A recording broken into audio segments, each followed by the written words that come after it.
Can't wait to see this one. Of all the superstars on the roster, this guy is among the hardest working. That goes without saying.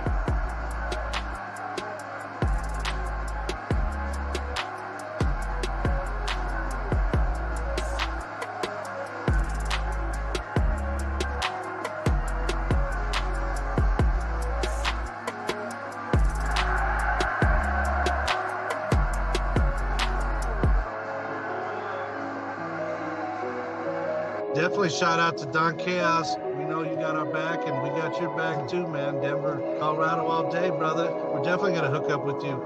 Much love to Carnival Spirits for putting us on as well on this YouTube, man. Shout out to you, Don Chaos, for, what is this, episode like 126 or something like that? Yes, sir. You've been putting in work, bro. Respect. Y'all doing some shit for the community and the fam out there. Appreciate it. So just keep doing what y'all doing, you know what I mean? Congrats to Don Chaos for 1,000 subscribers. Whoop, whoop. Keep it going, man. Congratulations, Don Chaos. Yes, keep it going, man. Good luck to you, fucking Don Chaos. And fucking hell yeah on your 1,000 fucking followers. You know who it is. It's Ouija Mac, bitch. Shout out to Carnival Spirits. And fucking shout out to Don Chaos one time. You know what's going on. This is my brother. Everyone, Don Chaos and Brother Lynch Hung here. Yeah, and Carnival Spirits. What's up, man? Don Chaos. What's up? It's your boy Brother Lynch Hung. We out here tonight. Let's go. Fuego Flames and my nigga Don Chaos. What's going on, B? It's my brother right here, my boy. Excuse the loud, excuse the loud. Yo, what up, y'all? This is Don Chaos, and I'm with a very legendary man. Go ahead and introduce yourself. Hey, Sean. Yeah, we at the gathering, y'all.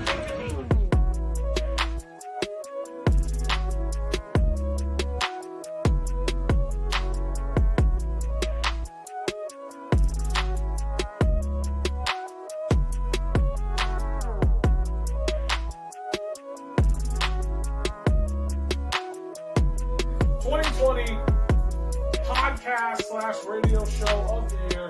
This one's always controversial. Coming in number one, we got Hours of Chaos with Don Chaos. Ooh, look at that. Ooh, there. Congratulations, man. Don Chaos, Hours of Chaos.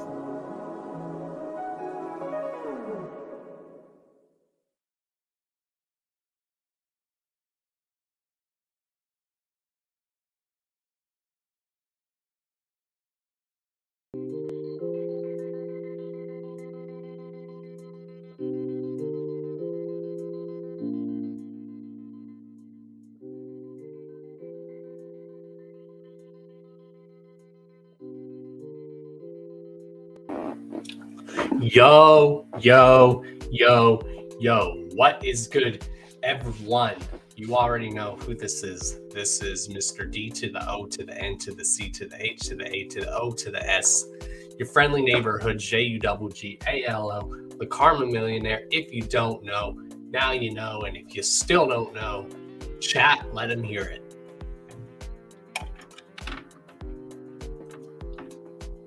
This is the Hours of Chaos podcast, episode number 207, y'all. 207. Tonight, we are going to be joined by the one and only Acetone. So, it's going to be a great show, y'all. This has been a long time coming. The stars have finally aligned, you might say. We've been talking about getting Acetone on the show for quite a while.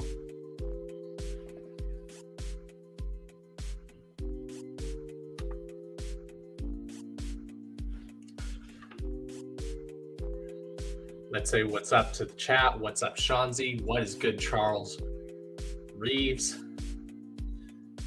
What is good, Twisted Angel? 666. Riddle Cox is in the house. What is up, Hype Low? What is up, the Barrel House? What is up, Barrel? So yeah, how is everyone on this Thursday night? Hopefully y'all are doing good. And you know what? I'm excited to do this show. Of course, make sure you guys peep the links down in the description for your boys' social medias, as well as social medias to our guests, as well as the other links down below. Peep all those links. Go get yourself some Dawn Chaos or Carnival Spirits drip. This stuff is very good quality. Let me show you that. It has that image done by Lakeland, and then there's a bigger image version of it on the back. Very good quality. So go get yourself some Dawn Chaos Carnival Spirits drip. When you get yourself some Dawn Chaos drip, go peep it and rep it, and then send pics to your boy, because then we will make a video slideshow. Especially go link down to the latest collaboration that we did with Dankalo. Go check out the piece that we did. That is actually available. Link in the description to that. And that comes in t-shirts, it comes in tank tops, men's tank tops, ladies tank tops, ladies shirts, it comes in hoodies, it comes in drink coolers to cool your drink.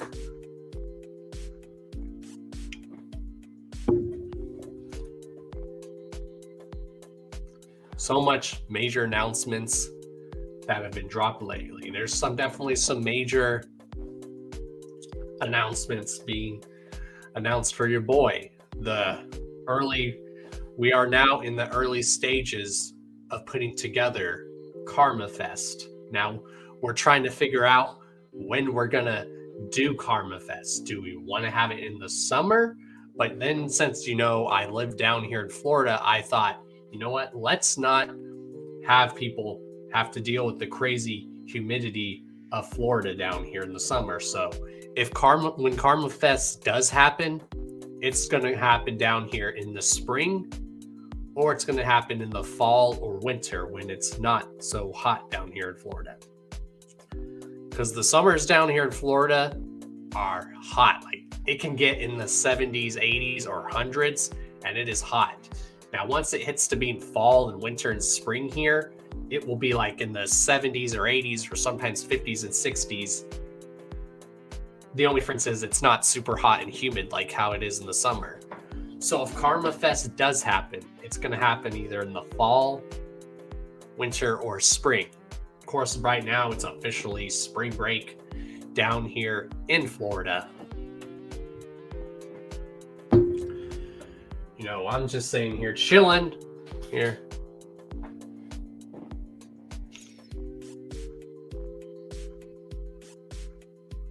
Yeah, but apparently traveling down here when it's cooler after summer, it's not as expensive.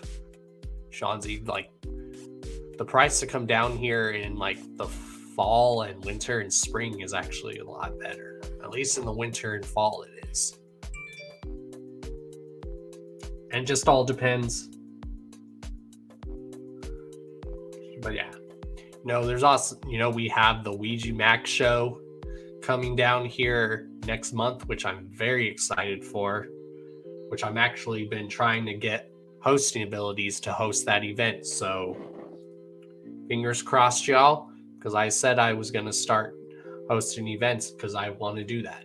Scum told me when I moved down here to Florida that I need to revitalize the scene down there in Florida. And that's what I'm going to do. And I'm going to try to find people to do that with me. Hopefully, I don't do this on my own.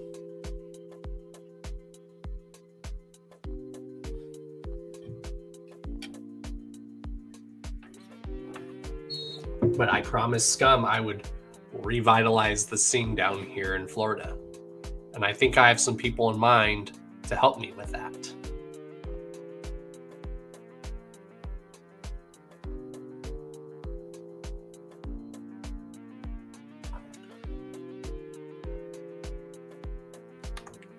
Yeah, that's true. So it would probably be in the fall. If it's not, like I said, Shanzi, it's probably going to winter down here. If it's not in the winter down here, it's probably going to be in the fall, because once it hits to being fall down here in Florida, it's not super hot. It gets cooler at night here in Florida, but it doesn't get super cold. It just gets cold enough here at night in Florida, just enough to wear like a hoodie or a light hoodie or a long sleeve shirt. But it's funny, the locals make it like it's like below freezing here. They treat it like it's like 30 or below here. I was like, and they'll be like wearing winter coats and hats. I'm like, it is not that cold. I was like, you guys don't know cold. Try being in Colorado or other states where we get a bunch of snow. I was like, they don't know cold.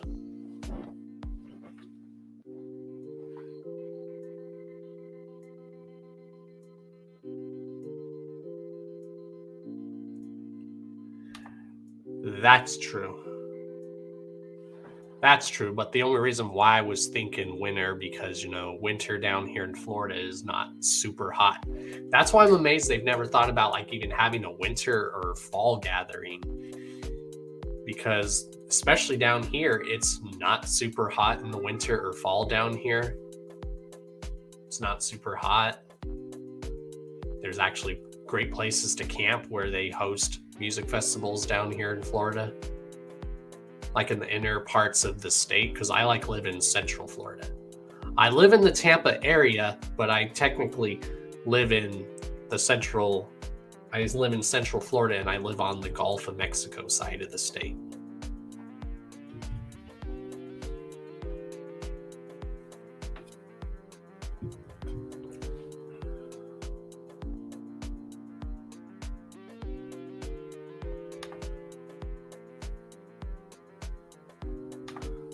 That's true. Maybe I'll make it a spring thing then. Maybe I'll make it a spring thing.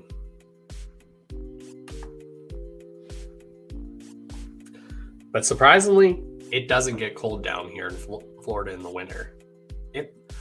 One thing I like about what I've been loving about fall and winter down here is at night I can actually open the window and it cools off and it feels good. In the summers down here in Florida, you can't open the window because then it's hot as hell even at night in the summer.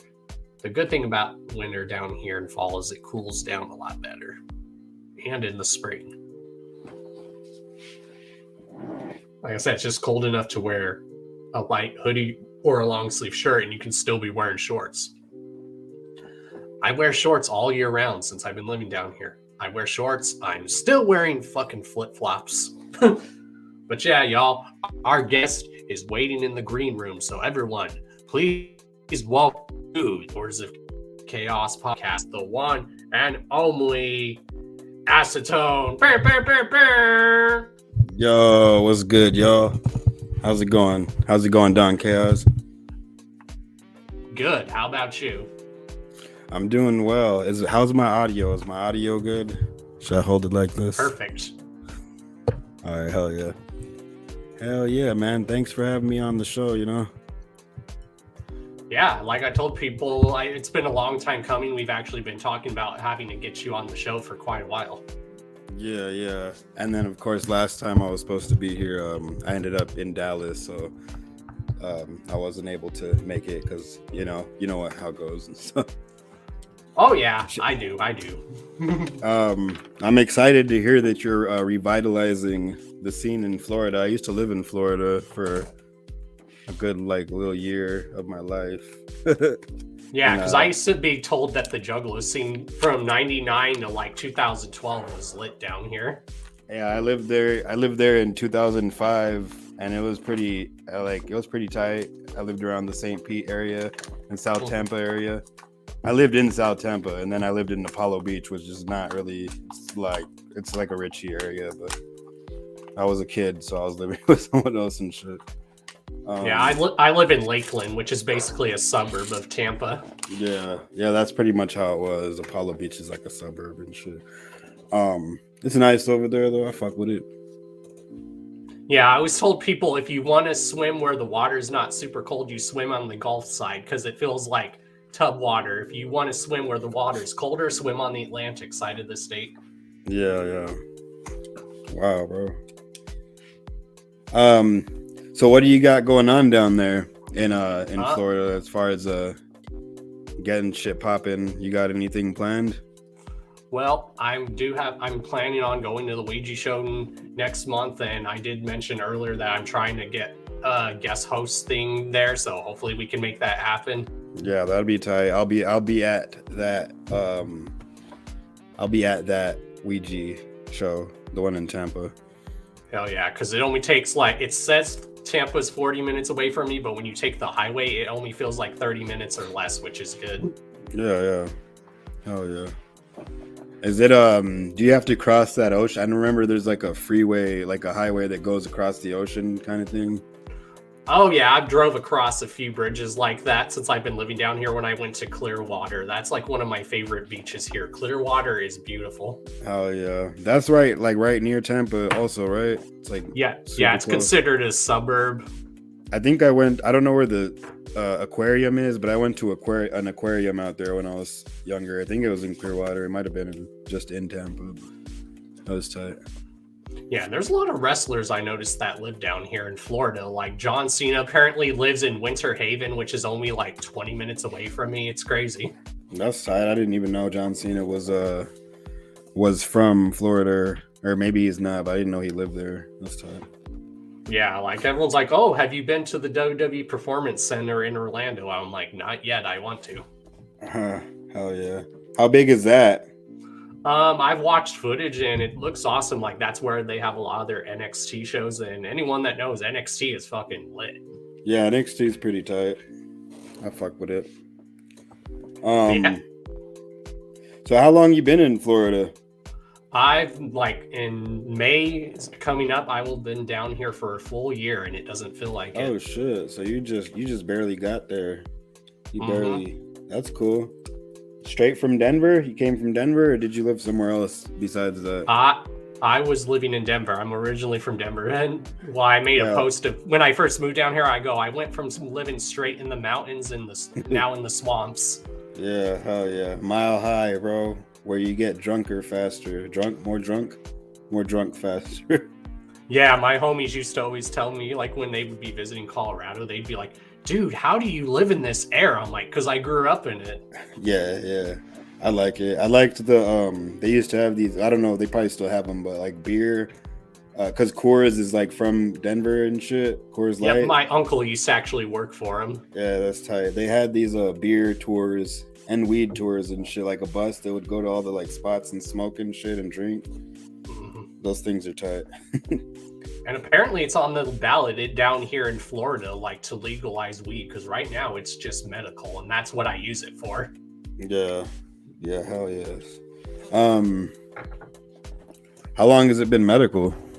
Like for a few years, but it's funny because edibles are legal, which is weird. That is pretty weird. I think I remember you saying that on another show. I think maybe the one with Frankie. I remember you mentioning that. Yeah, I'd have to have my lady explain it. It's like called the 2018 Farm Bill. I'd have to research it. Yeah.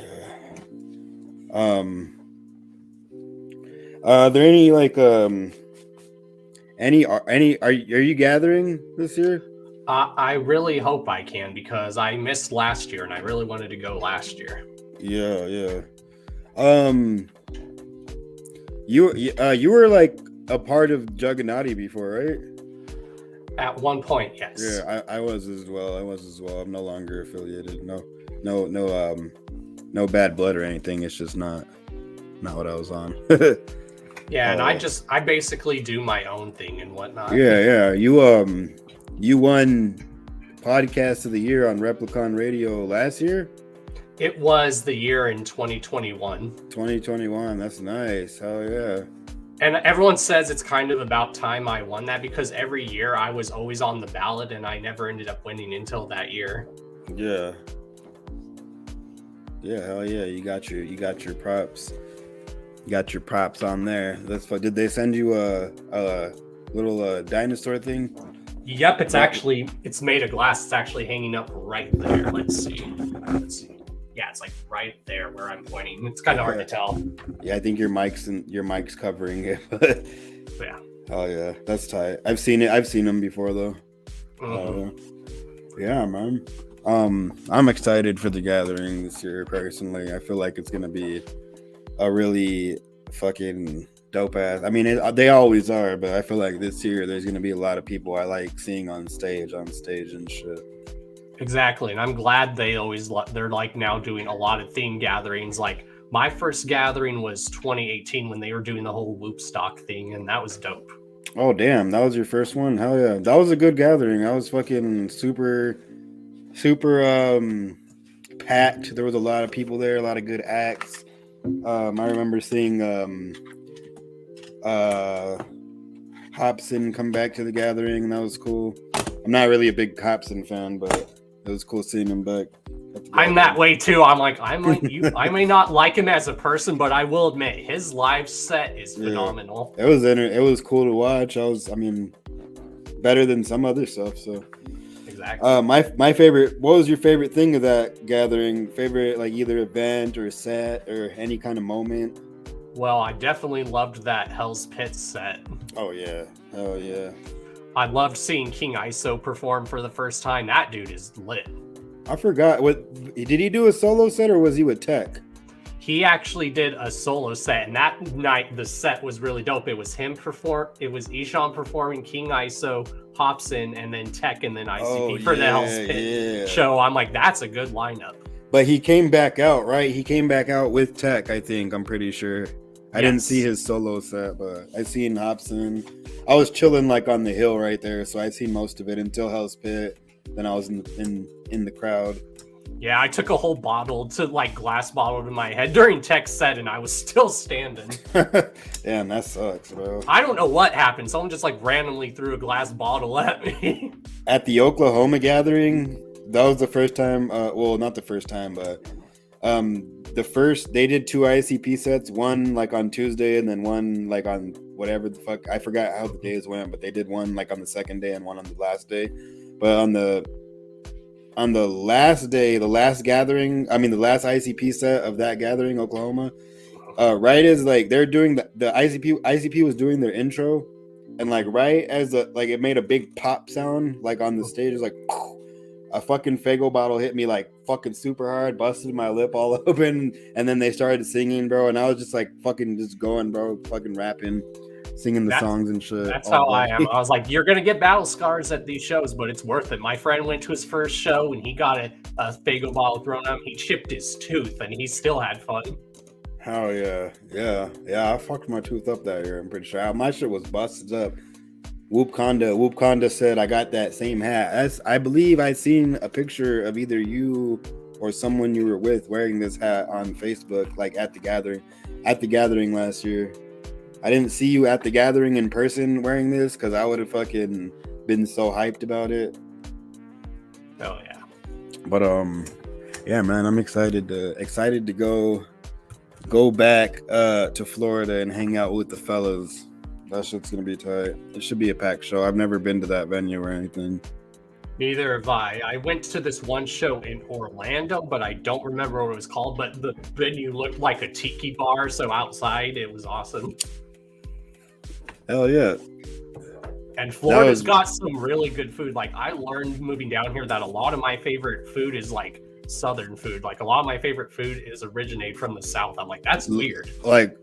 What do you mean, greens and stuff, or cornbread type shit? Yeah, cornbread, biscuits and gravy. Biscuits and gravy are delicious, yeah. I love biscuits and gravy. One of my favorite things down here is grits. Holy shit. Oh, grits, bro. So do you like grits with salt and pepper and butter, or do you like grits with jelly and sugar and syrup? I like it with salt and butter, and then I like it with cheese. The Waffle House here cheese. Where I live, you can have it with cheese, scrambled eggs, and sausage or bacon. Yeah. It's fucking phenomenal. Yeah, that's delicious. I like it both ways. I like it the sweet version too. I don't know if you've ever tried it with jelly. I get some strawberry jam or jelly and mix it in there. Delicious. I like it. What was that? Oh, I said that my all-time favorite thing with grits is especially shrimp and grits. Oh, hell yeah. Fish and grits and shrimp and grits. Salt and butter on grits only, Shanzi says. Put some cheese. Yeah, that's delicious. Do you fuck with jambalaya? I don't, but I've had like deep fried green tomatoes. Those are fucking good. That sounds delicious. What about fried okra? That's the first place I tried fried okra was in Florida, actually, and it was delicious. I don't think I have tried it, but there's a good sushi bar I go to here. There's a catfish place here because I've tried catfish. Yeah. Oh man, so you're a sushi guy. I fuck with sushi heavy. I actually am a sushi chef by trade. And I make sick ass rolls, bro. Right. I haven't done the sushi shit in a couple weeks, but yeah, that's what I've done my whole life, either hibachi or sushi, Asian food. I'm good at both. So yeah, what we do on the show is we just give you a chance like to introduce yourself, a brief history, and then we will like ask with the questions. Oh yeah. Well, I mean, I'm Acetone Boogie. As some of you may know, some of you that don't know. I'm from Tucson, Arizona. Been a juggalo like my whole entire life. Been going to ICP shows since I was like a little kid. Like I can't really pinpoint how old I was because I lose track of fucking time and shit. But I was definitely like in middle school. Domain. Shout out Darby. Yeah, man, I've just when I became a teenager, actually I started traveling for shows. I used to just go to shows in my town, and then I found out I can travel to places and people are gonna be dope as fuck. So I started traveling as a teen to Cali and Seattle and Oregon and like Nevada for shows and shit. Got really close with homies out there. That's pretty much known all the homies in those general states like my whole life and shit. Yeah, man, that's pretty much me. So how did you actually discover the Wicked Shit? What was like the first song that you remember grasping your attention and you're like, what is this? So Malenko had just dropped, and I was in Victorville, California. Shout out to that boy Hex. I was in Victorville because I had a lot of family that moved from LA to Victorville when I was younger. And my cousin Anthony and his friend like showed up. I was hanging out in Anthony's room because I came from Tucson to come visit every Thanksgiving. My family in Victorville is actually Creole, so we would have the Southern food. We'd have all the gumbo and shit for Thanksgiving.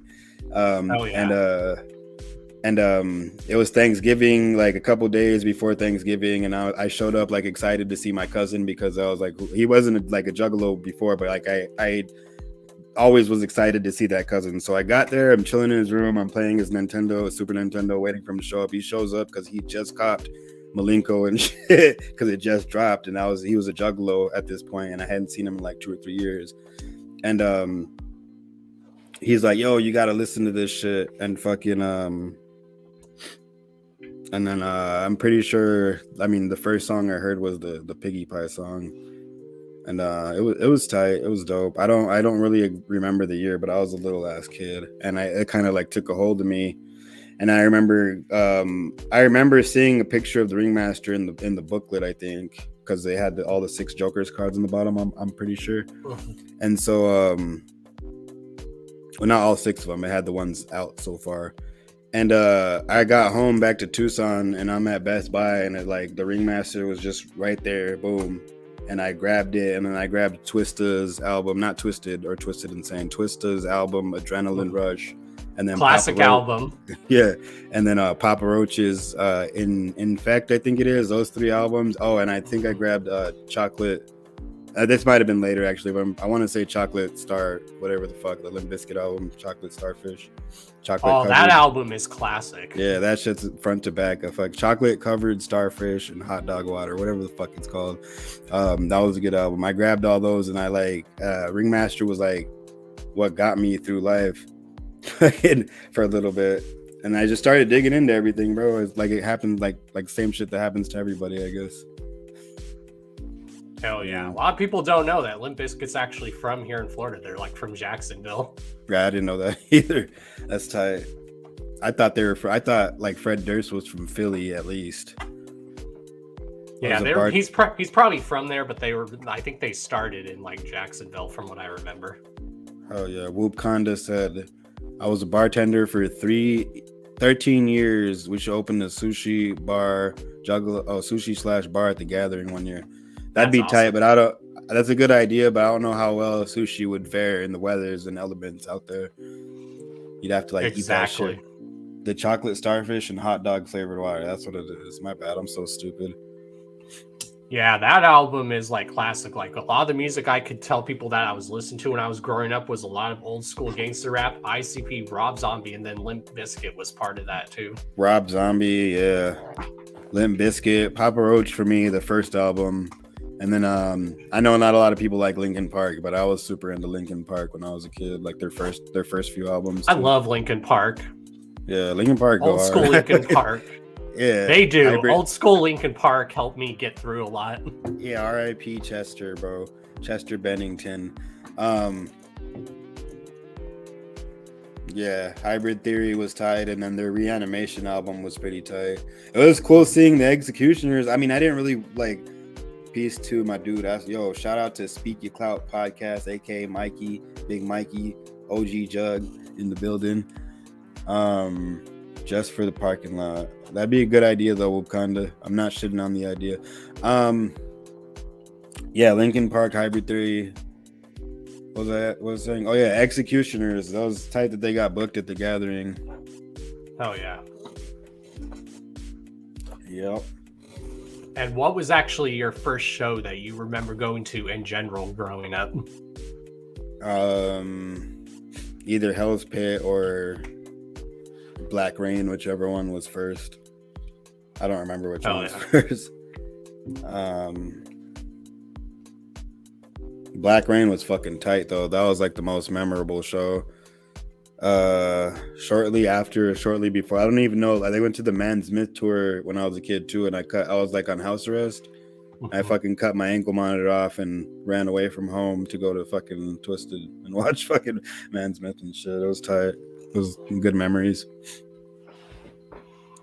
Hell yeah. And what was actually the first like album you remember purchasing like with music in general that you bought with your own money? All those albums I named, like Ringmaster, Papa Roach, yeah. that was Twista. Those are like literally the first albums I bought with my own money.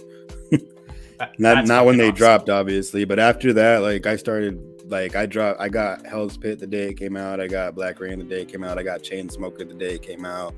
I got fucking Wizard of the Hood the day it came out when it still had the fucking the papers and shit like that. Fuck yeah.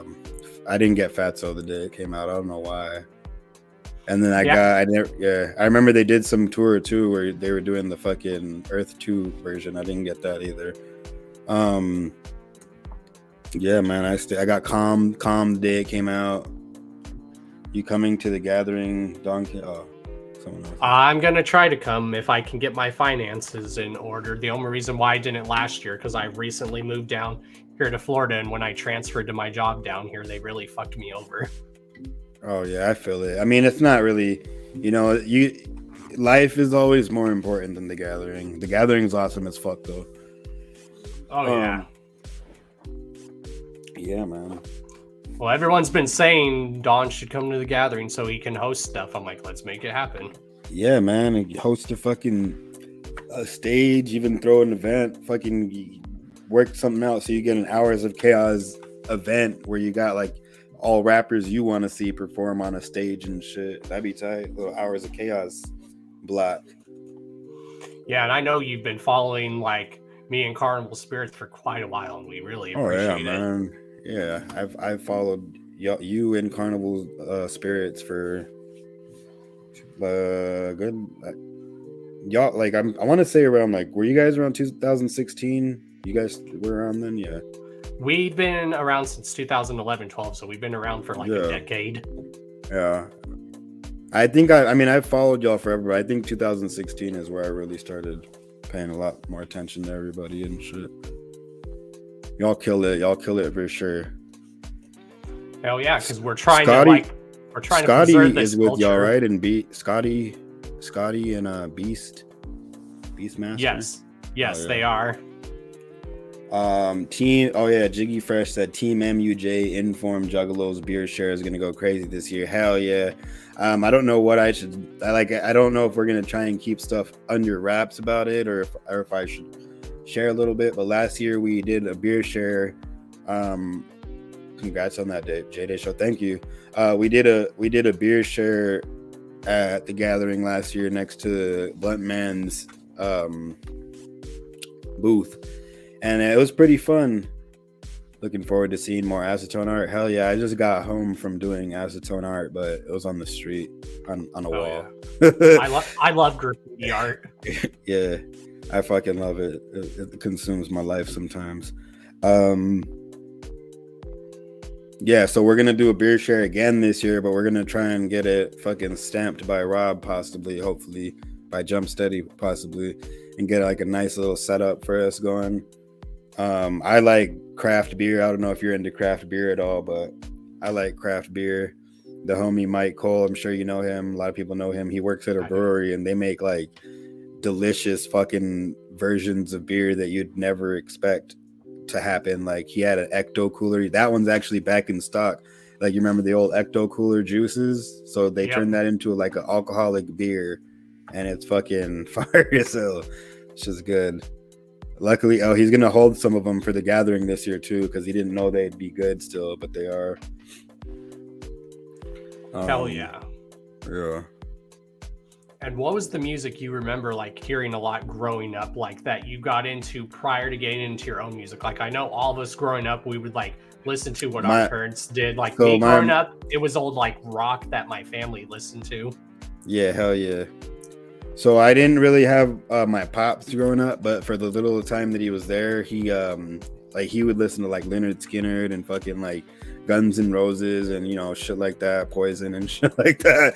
So I listened to a bit of that as a kid. My mom grew up in Compton in the 80s when gangbanging started, so she was like ganged the fuck out. So she would be bumping like all kinds of gang shit. Like I remember as a kid bumping Bone Thugs Eternal like 99, which is a classic fucking album. Fucking yes. She would always have West Side Connection in the fucking rotation, NWA, Kid Frost, which is like a Chicano rapper. Fucking my mom had a very diverse rap collection as a kid. So like I would be getting dropped off to elementary school like 4th and 3rd grade, and she'd be coming up like she had a little Nissan on like wire wheel 13.7s and shit.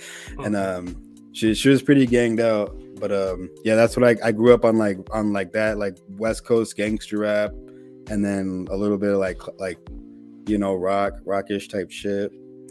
And I fucked with it, and then it just kind of developed what I liked.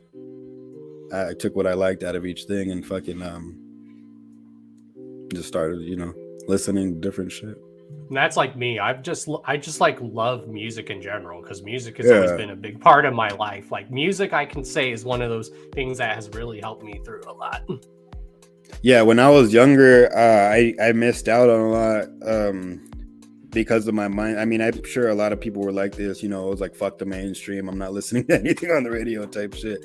So I missed out on shit that I went back and like listened to now, and it's good. But over time I learned that I like a lot of different shit, like blues, jazz, fucking everything from fucking like Frank Sinatra, Sammy Davis Jr. type shit, fucking all kinds of reggae.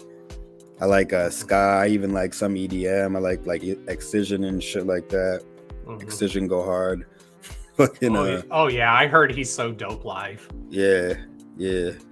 My homie, rest in peace, Beast, Matt Beastia, fucking Mission 16. He's actually has ties to the Team MUJ homies.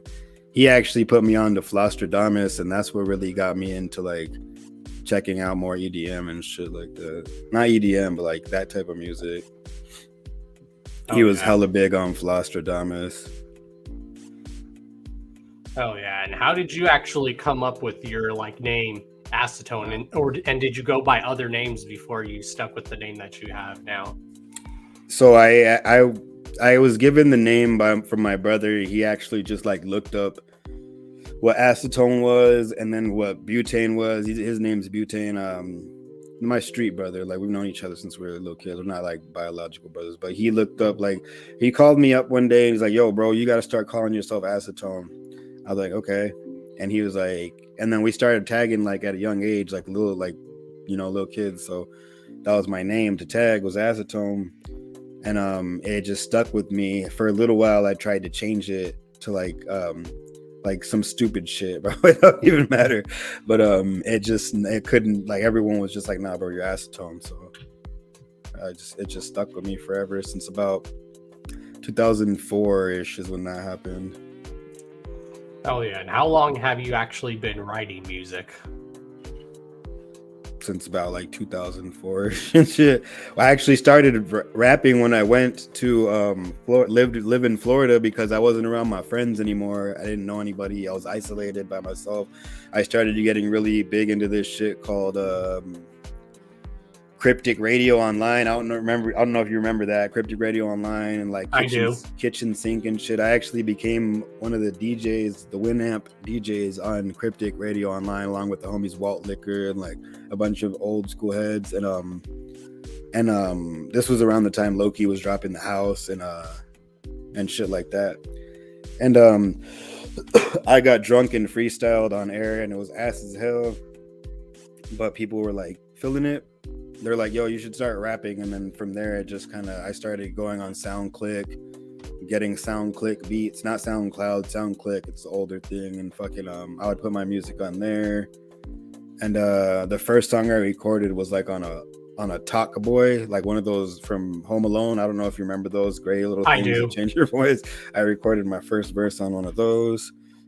And then I got back home to Tucson, and I was like, a little kid, I was like, Mom, I'm gonna start making music. I'm not going to school anymore. I'm gonna be a rapper. She was not feeling that shit. And I went and bought a Samsung CO12 basic silver, little, I think everybody had one at one point that raps and shit, USB condenser mic. Got up on Audacity, stole a bunch of beats off of SoundClick, and it was just downhill from there. Music. Consumed my life like graffiti. Hell yeah. Yeah. And what is like some of like your all-time like favorite foods that you can like never get tired of eating, that you can tell people we're eating this? We may have eaten it many times, but I'm still gonna eat it. Bro, wings, pussy, fucking pizza, tacos, sushi is one of them, pho, the soup, pho, Vietnamese soup. I can eat that all the time. Like yeah, man. What else? Like, yeah, pretty much any kind of seafood. Oysters, bro. I fuck with oysters heavy. Shit like that. I like seafood. I like seafood and fucking and Asian food a lot. That's my shit. Yeah, with me, it's a toss-up between Greek and Mexican, and then it's like Asian food. You fuck with gyros? I do. Everyone always tries to tell me that's pronounced gyro. I'm like, no, being Greek. I was like, the G is silent. Yeah, it's gyros for sure. I fuck with that. Frankie Goldie's been telling me about chicken shawarma for a long time. I haven't tried it yet though. I tried beef shawarma the other day. It was pretty good. Yeah, Greek donuts are good too. They're like round donuts and they put like powdered sugar and honey on them. Oh, that's delicious. I don't know if I've tried those. Yeah, those go hard. Those go hard as hell. Of course, there's another dish. It's called spanakopita, but it's also known as like spinach pie. Oh shit! So it's like a quiche? Is it like a spinach quiche kind of thing? Yeah, that's basically best the way to describe it. It's like a Greek quiche, basically. Yeah, I think I've had that. That shit's good. And it's got feta cheese in it. It's fucking good. And it's made with that like very fancy dough that you make with. Yeah. Yeah, that shit's good. I fuck with that. I like the kebabs. I don't know if those are Greek or like just Mediterranean, but the kebabs are usually at the Greek restaurants here. And they're good as hell. Oh yeah. And growing up in Colorado, like Mexican food is like in our blood in Colorado. Like, you know, where you're in Colorado where we put green chili on everything. Yeah, there's always a rivalry between New Mexico and Colorado green chili though. I don't see the difference. I think they're good in both spots. Exactly. Casa Bonita go hard as hell. That's a staple of Denver. That's in like 5 Points, right? That's the neighborhood it's called. Yep, and fun fact, the dudes that create South Park actually bought that restaurant. Did they really? That's so fucking tight. They own it now. So Matt Stone and Trey Parker own that restaurant? Yep. Oh, yeah. That's tight. That's fucking lit. I didn't know that. Like a lot of my friends never knew that was a real place. I'm like, oh yeah, it is.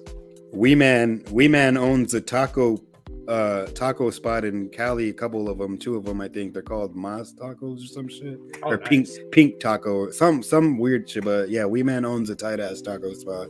So does Danny Trejo. He owns one in Pacoima called Trejo's Tacos. So I can tight. Nice. I heard that even Method Man and like Redman actually own like a dispensary down in like Colorado, which is cool. That's tight. I didn't know that. I know Snoop Dogg owns one, and Be Real of Cypress Hill owns one in LA. Couple or 2 in LA. Oh yeah, Cypress Hill. That's my shit. Yeah, Cypress Hill go hard, bro. You ever heard that song Illusions? That's one of my favorite songs by Cypress Hill. So the beat to that shit goes so hard. And I like how you mentioned Kid Frost earlier. I love Kid Frost. Do you really? Oh yeah, that's tight. Not a lot of people I know really know who he is. Like, so it's like I never bring him up, Kid Frost. And like I wasn't really ever big into the Chicano rap shit, but my mom was, so I know about it like a lot. Like that was one of the things I didn't really. But Kid Frost was one of the good ones and shit. Like his first album, I think it's called like LA Story or something like that. Like it has like a lowrider on it and shit. It's a good ass album. Yeah, he's actually been in quite a few movies. Like he was in this independent movie I watched called The Neighborhood. It's like about like Mexican gangs and stuff. Yeah, I think I've seen it on It's YouTube. a good movie. Yeah. Yeah, hell yeah. Yeah, man. And a fun fact a lot of people don't know is he was actually on Ruthless Records at one point. Yeah, he was on Ruthless for sure. That was also one of my first non-Juggalo shows, so you can call him Kulo. T knows what's good. I don't know who that is, but that's a Kid Frost line. So cool, you can call him Kulo. What was I gonna say? I forgot what I was gonna say. Oh yeah, that was one of my first non-Juggalo shows. Was at the fairgrounds in my town in Tucson. It was like Kid Frost, Lil Rob, fucking a bunch of other rappers like that. I think Night Owl and fucking Mr. Capone and shit like that. MC Magic. It was like a mix of all those people. Yeah. Yeah, Kid Frost, I think I don't know if he still does music, but I heard last time he was doing a tour. Yeah, I think he just started doing some shit again. A lot of the older heads like Sugar Free, you fuck with Sugar Free. He's a fucking legend. He just started rapping again recently, it seems like, because he's putting out hella collabs on other people's shit, but it's still tight to hear him rapping and shit. Yeah, and whoever thought we would be saying growing up that come full circle that Snoop Dogg, the label that he started on, he now owns that label. Yo, that's fucking. Did you know you know who Ed Sheeran is or Sheeran? Yep. He gave him a death row charm the other day. That's awesome. And it wasn't a Lowrider Super Show. It might have been a Lowrider Super Show, the show I was talking about. There was Lowriders there. Yeah, my favorite Kid Frost song is the song that everyone knows by him. That song, La Raza. La Raza is pretty good. He did a No Sunshine remix, like the old school oldie song. Oh yeah, that one's tight. And he has a song called Late Night Rendezvous that's pretty good. And then he did the same remix like the ICP did on Fearless Fred Fury, the low remix, but Time of the Season, because it's originally an oldie song called Time of the Season. And he did a remix of that before too. Yeah, I noticed a lot of rappers sample that song. You know, Necro sampled that song. Oh, Necro did that shit on Who's Your Daddy? Yeah. Even Eminem surprisingly sampled that song. Did he really? I don't know if I've heard the Eminem one. Loyalty is royalty. Oh yeah. Yes, it is. Oh yeah. But yeah, I always tell people like we're in the Midwest, everyone had Esham, and you can probably relate to this. I was like, well, on the West Coast, our version of Esham was Insane Poetry and Brother Lynch Hung. Yeah, Insane Poetry and Brother Lynch have been like, I liked Insane Poetry like for years before he was on LSP and shit. I've been a fan of Insane Poetry. And it's hype. I think that him and Scum in the Make My Motherfucking Day group is dope as fuck. I really fuck with their shit. Yeah, they go back and forth like really good. They're one of those groups that like have their own unique style, but they like mash perfectly. Yeah. They complement each other. Winston Havens said, "Greetings from the Cash Money Wizard. This show makes me crave hot, delicious glizzy and mustard." I like glizzies and mustard, bro. I don't know how people feel. I don't like mustard like by itself. Generally, I like it on Cuban sandwiches. I like it on hot dogs. Really, and I like it on Whataburger. I don't know if they had Whataburgers in did they have them in Denver? I don't know. I know they have them in like El Paso and Las Cruces and shit, and New Mexico. I think they do. I know they have Five Guys, which they have Five Guys down here. Yeah. Yo, have you ever tried Happy Times, I think it's called? Or Good Times? It's like a burger place in Colorado. Yes, I love Good Times. That is the best fries and their dipping sauce. Dude, the green chili cheese fries from there, smack, bro. I love them. They're fucking delicious. And that's wild dipping sauce. Yeah, that's my favorite shit to fucking to eat when I'm up there in Denver and shit, in Colorado in general. Yeah, in my opinion, that place has some of the best like mushroom Swiss burgers you could have. I've never tried it. I always literally just get the fries. I need to try it. I'm gonna try it next time I'm up there though. Another good place you probably heard of because they have them in Cali. There's a place called Del Taco. That place is good. Oh man, yeah. They have Del Tacos in Tucson, Arizona, and I don't know if they have them in Albuquerque, but they have them at a couple spots down here. Yeah, they have some in Colorado. Yeah, they have the soft tacos there, delicious. I mean, pretty much everything at Del Taco is pretty good. They're actually owned by the same person that owns Jack in the Box. Like either Del Taco just recently purchased Jack in the Box, or Jack in the Box recently purchased Del Taco. Which I love Jack in the Box. So I just found out recently that they're gonna have the first Jack in the Box here on the West Coast, and they're gonna build some in Florida. I'm like, yes. What? That's tight. Yeah. Hell yeah. That's good to hear. Jack in the Box needs to expand. I'm a spokesman for Jack in the Box, bro. Me too. Especially you can probably agree with this. There is nothing better than Jack in the Box's tacos. They are good. Yeah, they're fucking delicious. I tried to attempt the 50 taco Jack. I don't know if you caught that, but I tried to attempt the 50 Jack in the Box taco challenge recently on Twitch. I didn't make it. I got to 13 tacos and then I was done. It was horrible. It was the worst thing I ever tried in my life. Yeah, but they're good. If I did that, I would have to like smoke a lot of weed just to get the munchies to do that. Yeah, I didn't smoke enough weed. It was good though. It was fun. Have you ever tried the one chip challenge? Have you ever heard of that? I have, but I couldn't do that. I have like real high blood pressure, so I couldn't do that. That would kill. Yeah, that would definitely put you in the hospital at the very least. I can have hot food, but I have a limit to what I can eat that's hot. I love spicy food though. Yeah, no, that's not a good one. Like that shit, like I literally started throwing up and fucking. I thought I started sweating and fucking like it was horrible, bro. I've watched videos where people will like drink soda. I'm like, no, don't drink soda with it. Drink milk. Yeah, I didn't do either. I had yogurt, so I think that's what fucked me up even more because yogurt's supposed to like neutralize the heat in your mouth. So I ate a whole thing of yogurt. That shit made me throw up. I was dying. Me and the homie Mikey D from Philly, one of the scrubs, did it together on live and shit. But yeah, I can have spicy food, but there's a limit to it. Like I tell people, if I can't taste the food, if I'm just tasting the sauce, I know the food's terrible. I'm like, if I wanted the sauce, I'll just eat the sauce. But if I eating wings and I can't taste the chicken, I don't like them. But if I can taste the sauce and the chicken, I love it. Yeah, like the blazing wings at B-Dubs. I don't know if you fuck with B-Dubs, but the blazing wings at B-Dubs they're not fun. Like the mango habanero ones are delicious, and even those are like a little bit too fucking hot. But the blazins are just overkill. Yep, that's right. Jack in the Box is coming to Orlando. We should smoke a bit, then go. Hell yeah.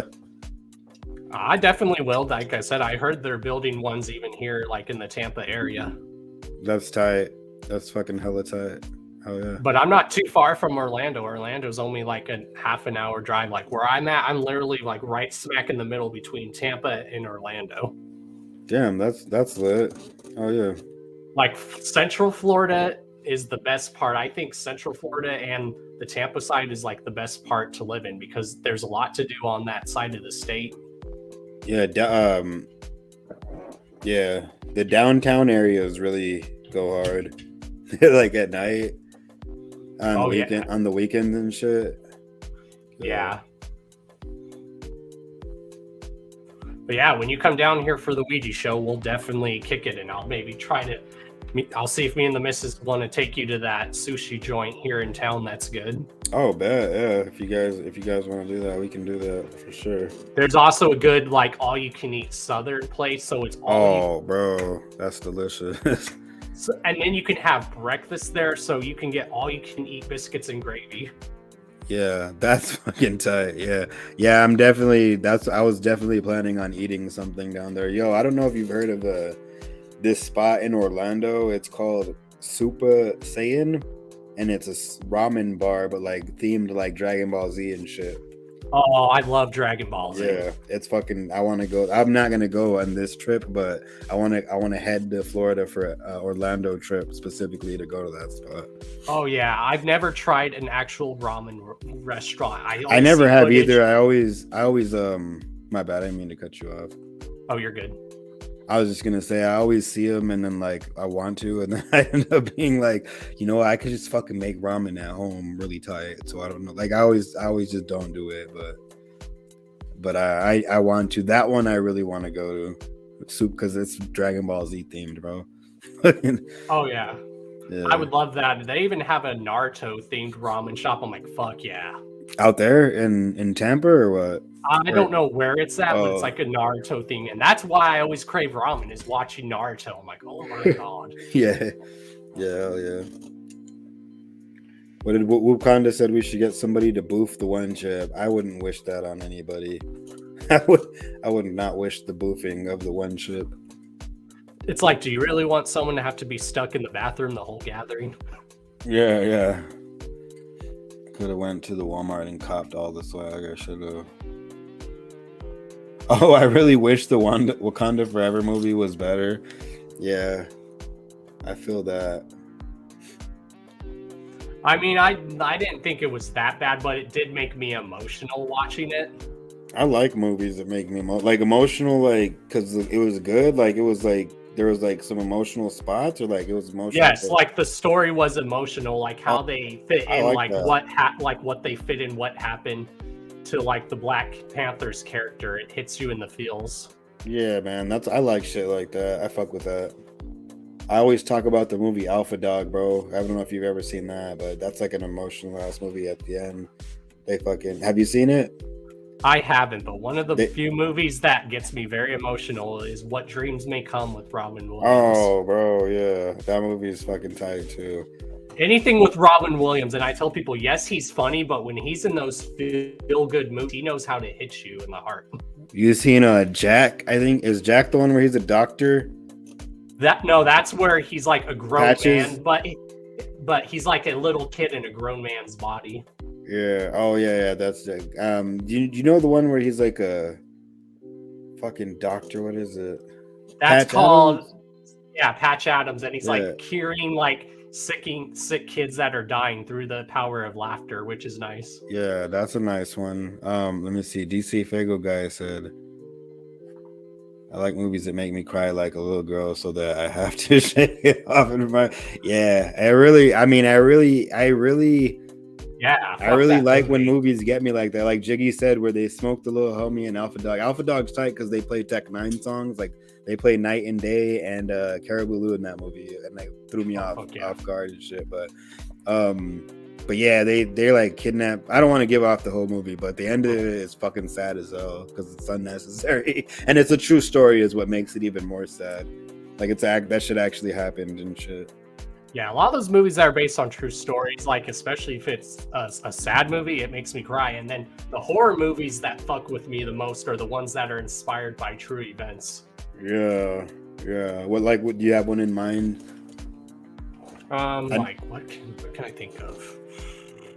Just like the whole Jeffrey Dahmer shit. That shit. Oh, that one was pretty wild. Yeah, that one was pretty moving, I guess. That series was phenomenal, though. Yeah. The series went ham as hell. I like American Horror Story, so I'm already a fan of Old Boy. So me too, and I love of course, the Twilight Zone. Yeah, Twilight. Yeah, hella the old school Twilight Zone. You fuck with what were you skeptical about? Oh, I was skeptical about watching the new Twilight Zone, but after watching it, it is really good, and they all have life lessons, and they really fuck with you. Oh, hell yeah. And they touch on a lot of important issues, so you would really love it. Yeah.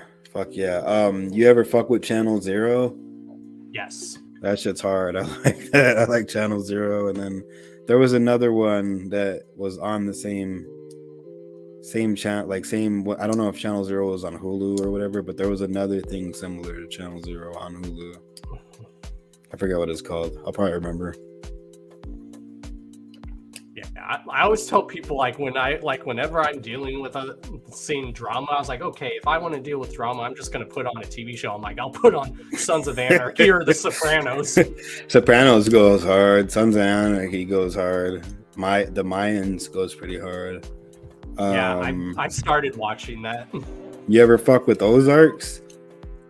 I haven't, but I heard it's that good. Shit's tight. It's pretty tight. It's like about a dude that gets wrapped up in laundering money and shit like that. It's fucking tight, but he's like a regular guy and he just gets wrapped up in it, and fucking it's intense. I like it. Of course, Breaking Bad. That's my shit. That should go hard. Yeah. That's one of the few shows that can get me in the feels. Yeah, there's some emotional spots in Breaking Bad. Ozarks is pretty good. It is, yeah. Did you fuck with the Scream series at all, or the Chucky series? I watched the old Child's Play movies, but I haven't watched the series yet. But I heard the series is pretty good. Yeah, the series is alright. Yeah, I've watched every Child's Play movie as well, but the series was alright. What's another one? Shit, I forgot which one it was. Yeah, but Chucky series. I love Halloween. I'm a Michael Myers buff. Yeah, hell yeah. I'm that's between Pinhead, aka the Cenobite, Hellraiser series, Michael Myers series, Halloween series, and Texas Chainsaw Massacre. Those are my top three slashers. Same. Yeah.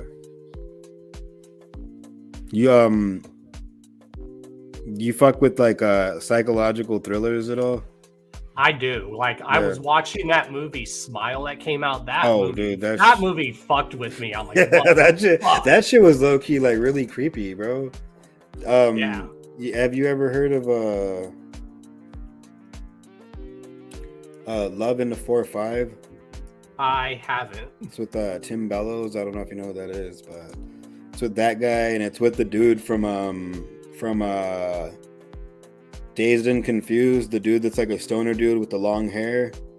Oh, I have to check this out. Yeah. It's really my comparison to another movie would be if you took Reservoir Dogs and mixed it with Natural Born Killers and true romance. That would be Love in the 4-5. That's actually where I got the name Waddy Watts that I use, the handle online that I use. He's the antagonist in the movie, and it's a crazy ass fucking movie. It's really fucking dope. I always suggest everyone to watch it and shit because it's fucking tight. Hell yeah. And one of the other questions we asked our guests is if you could name what are your top 5 albums that you can listen to and never get tired of, or what are your top 5 albums that changed your life?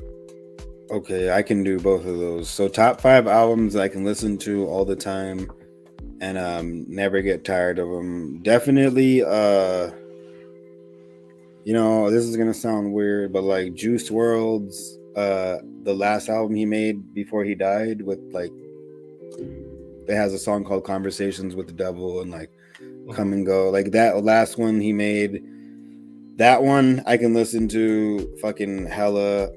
Also either of the Bazaars or Ringmasters one I can just always listen to, or Beverly Kills is like one. That's probably 5 already. Darby O'Trill Gully, I can listen to that forever, like a million times.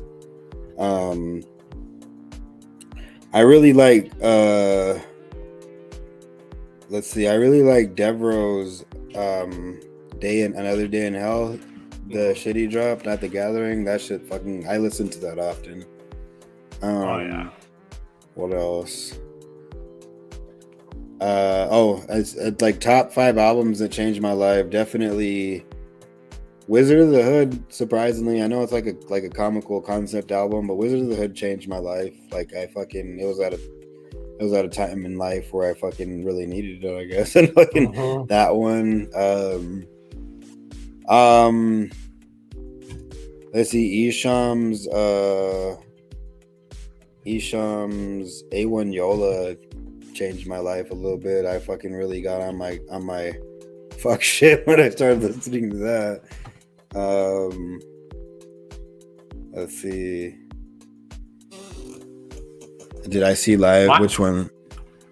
My personal favorite Esham album is like, it's either a top between Kill the Fetus or Closed Casket. Those are such good albums too. My top Esham album though is either going to be Tongues or the Judgment Day albums. Like the two of them. I think there's 2 of them. There might be more, but the Judgment Day and Judgment Night albums, those are fucking good. And yeah, Closed Casket, go hard. As far as like Nodis, like it's either that first autumn, but it's definitely Do You Believe in God? Oh, Do You Believe in God was good. That other one that they dropped, End of the World, I think it's called. That one was pretty good. Oh yeah. Yeah, Forgotten Freshness 3, bro. When that came out, that changed my life hella, bro. Like that was like my whole fucking. That's probably like one of my all-time favorite like ICP albums. It's not a Joker card. It's Forgotten Freshness 3. Oh yeah, that it's either like that for me, or it's like the Psychopathics from Outer Space compilations they would do. Oh, bro, yeah. Two is also one that should have been in my top 5 or like life changing. Psychopathics from Outer Space 2 really changed my life. What did that was that? Fago guy said the Wizard of the Hood said no. My son was actually born July 11th that year, so he was a brand new born baby. So I was sad because Wizard of the Hood's my shit, and I missed it. It was horrible. That's the worst thing I ever missed in my life. But no, I did not. In shorter terms, I didn't see the Wizard of the Hood Gathering set. My son was. I didn't either. Yeah, my youngest son was just born, so it's you know, Closed Casket all the way for OG Juggalo. Hell yeah. Yeah, Forgotten Freshness 3, yeah. What I like about Forgotten Freshness 3, if you add some of the songs off of there and add the songs off that first Psychopathics from Outer Space, I think Jekyll Brothers, I've been doing a theory video, I think it was intended to be a double album. Oh, maybe. Have you filmed your theory? Like, is there like a video of you, or you doing this personally?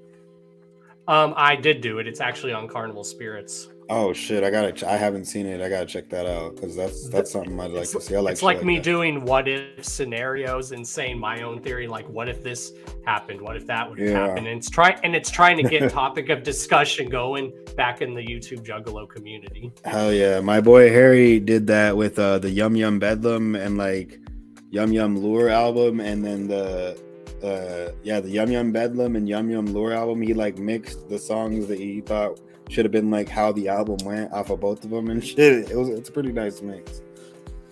Oh yeah. Yeah. Winston Havens says, "Where's my wrench?" Right there. I just gave it to you. Yo, you know what's a slept on album that I really fuck with? Master of the Flying Guillotine. Yes. That shit's a good ass album. He really, I don't know why Jump stopped making. I know why he stopped making music, or I can speculate is that I heard that year he didn't like his Gathering set, or he didn't get the response he wanted, so he just didn't feel as if he should be rapping anymore or something. Which I think just sucks because. Yeah, he's a very conscious and intelligent rapper, and that's the kind of shit that I love. Yeah, he has the stories to tell. That song he did where it's called If on Master of the Flying Guillotine, where he's talking about life begins a flicker of fade, you know, where he says this, the verse, he starts it off the same 3 times, and it's like about him walking through an alley with this chick and then getting robbed at gunpoint type shit. That's like one of my favorite songs. Yeah, that is probably one of mine, or of course I love the Chaos Theory song. Oh, Chaos Theory go hard. His Mad Mad World song goes hard. Jump Steady is like fucking dope as hell. Like he it would be tight to hear another Jump Steady album. He's a fucking very helpful person too. Like he genuinely cares about juggalos. Like he's helped me get on the right path in life on various occasions. Exactly, and he's a very chill person. All the times I've talked to him, and I've always thanked him for what he does. I'm like, bro, thank you for doing all the hard work you put in, putting the Gathering together. Yeah. Obviously, that man's a godsend to all of us that love the Gathering.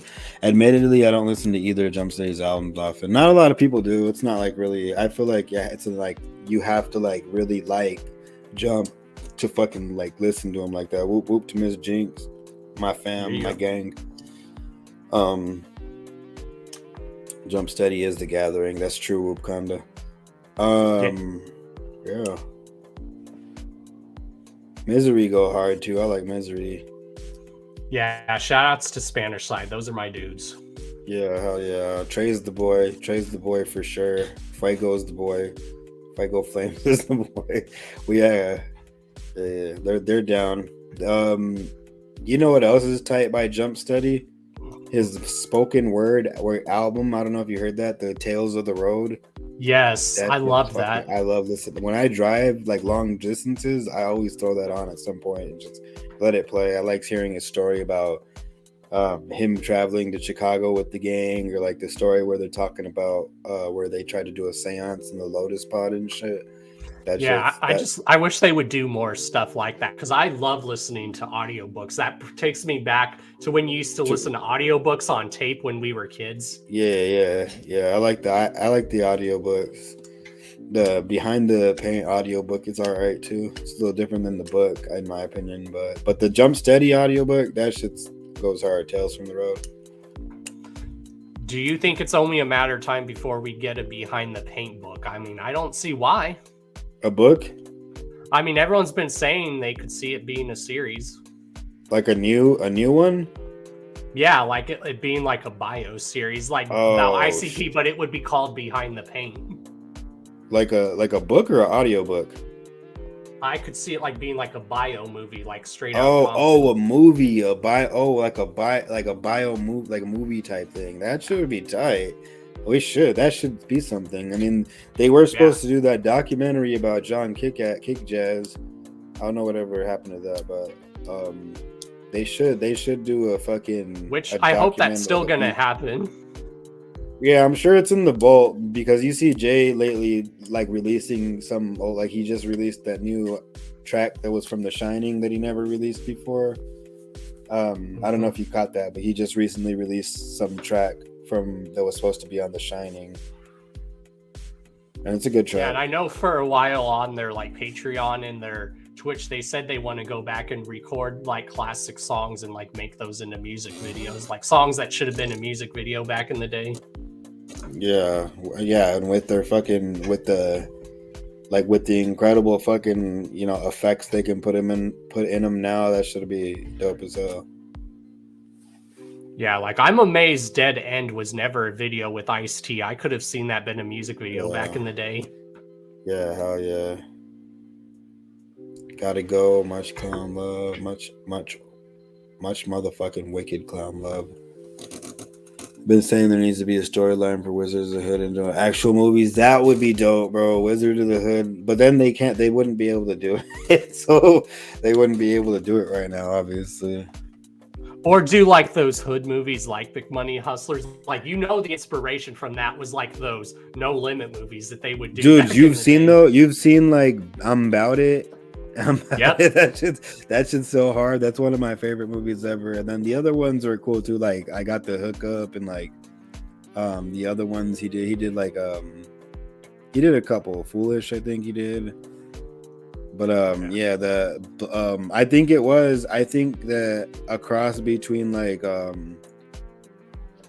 I'm About It and Scarface was what they're doing with the Big Money Hustlers thing. Mm-hmm. Yeah. Oh yeah. It's also based off a lot of those Dolomite movies. Yeah. He's even in the movie too. Dolomite. Dolomite is he's a legend. That dude is hilarious. Yeah. I thought them having Mankind Cactus Sack was fucking tight in Big Money Hustlers. That's a good ass. That was a classic. One of my favorite other things as a kid was watching the seminar that was in the Wraith DVD seminar of The Gathering and shit. That shit was a good one. Yeah. Scrub Money Hustlers. LNC actually does that. I don't know if you know Lost Ninjas Clan, but they do that at The Gathering. We went to it last year, and I've been meaning to go to it the last 3 times they did it, and I finally made it last year, and it was fun as hell, throwing popcorn at each other. Fucking the homie comes out as Hack Benjamin. Fucking everyone was there. Me, Michael, like everybody that was with me, fucking Hex, this chick, like everyone was at that shit. It was fun as hell. Scotty. Yeah, and they're like acting out the movie Big Money Hustlers, like it's a play. Yeah, so it's like playing on the like projector screen, but then they're coming out like during the certain parts and shit. It's tight. It was fucking it's dope. Hell yeah. Home Invasion and 14-year-old are pretty great. Oh yeah. Oh yeah. Yeah, Jay's definitely gonna go down as one of the great storytellers in this genre. Oh yeah. He already, in my opinion, is like that's like his thing is telling great stories. Oh yeah. And what are some of your favorite tracks off of Bloody Sunday? Bloody Sunday, let me off top the No Friends one. I liked Clown Blood. I liked the fucking the Good Pussy song. Let me pull up the track list so I don't get the names wrong of them. I mean, even Shaggy said Some Good Pussy is very much a Violent J song. It's my bad, I didn't mean to cut you off. Oh, you're good. It's classic Jay in my opinion. There's nothing out of the ordinary to me about the track, like as far as Jay singing. Like it sounded like he was just on his Moon Glorious type shit. And fucking exactly. Scatterbrain 2 is one of my favorites. Some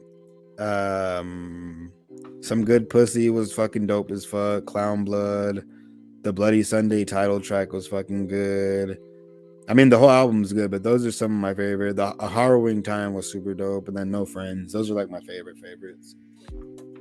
Oh yeah, and the self-titled song, and like I tell people, you can see a lot of the stuff that Jay's going through. Like you can feel his pain in this album, and it sounds like very Hell's Pit-ish and shit.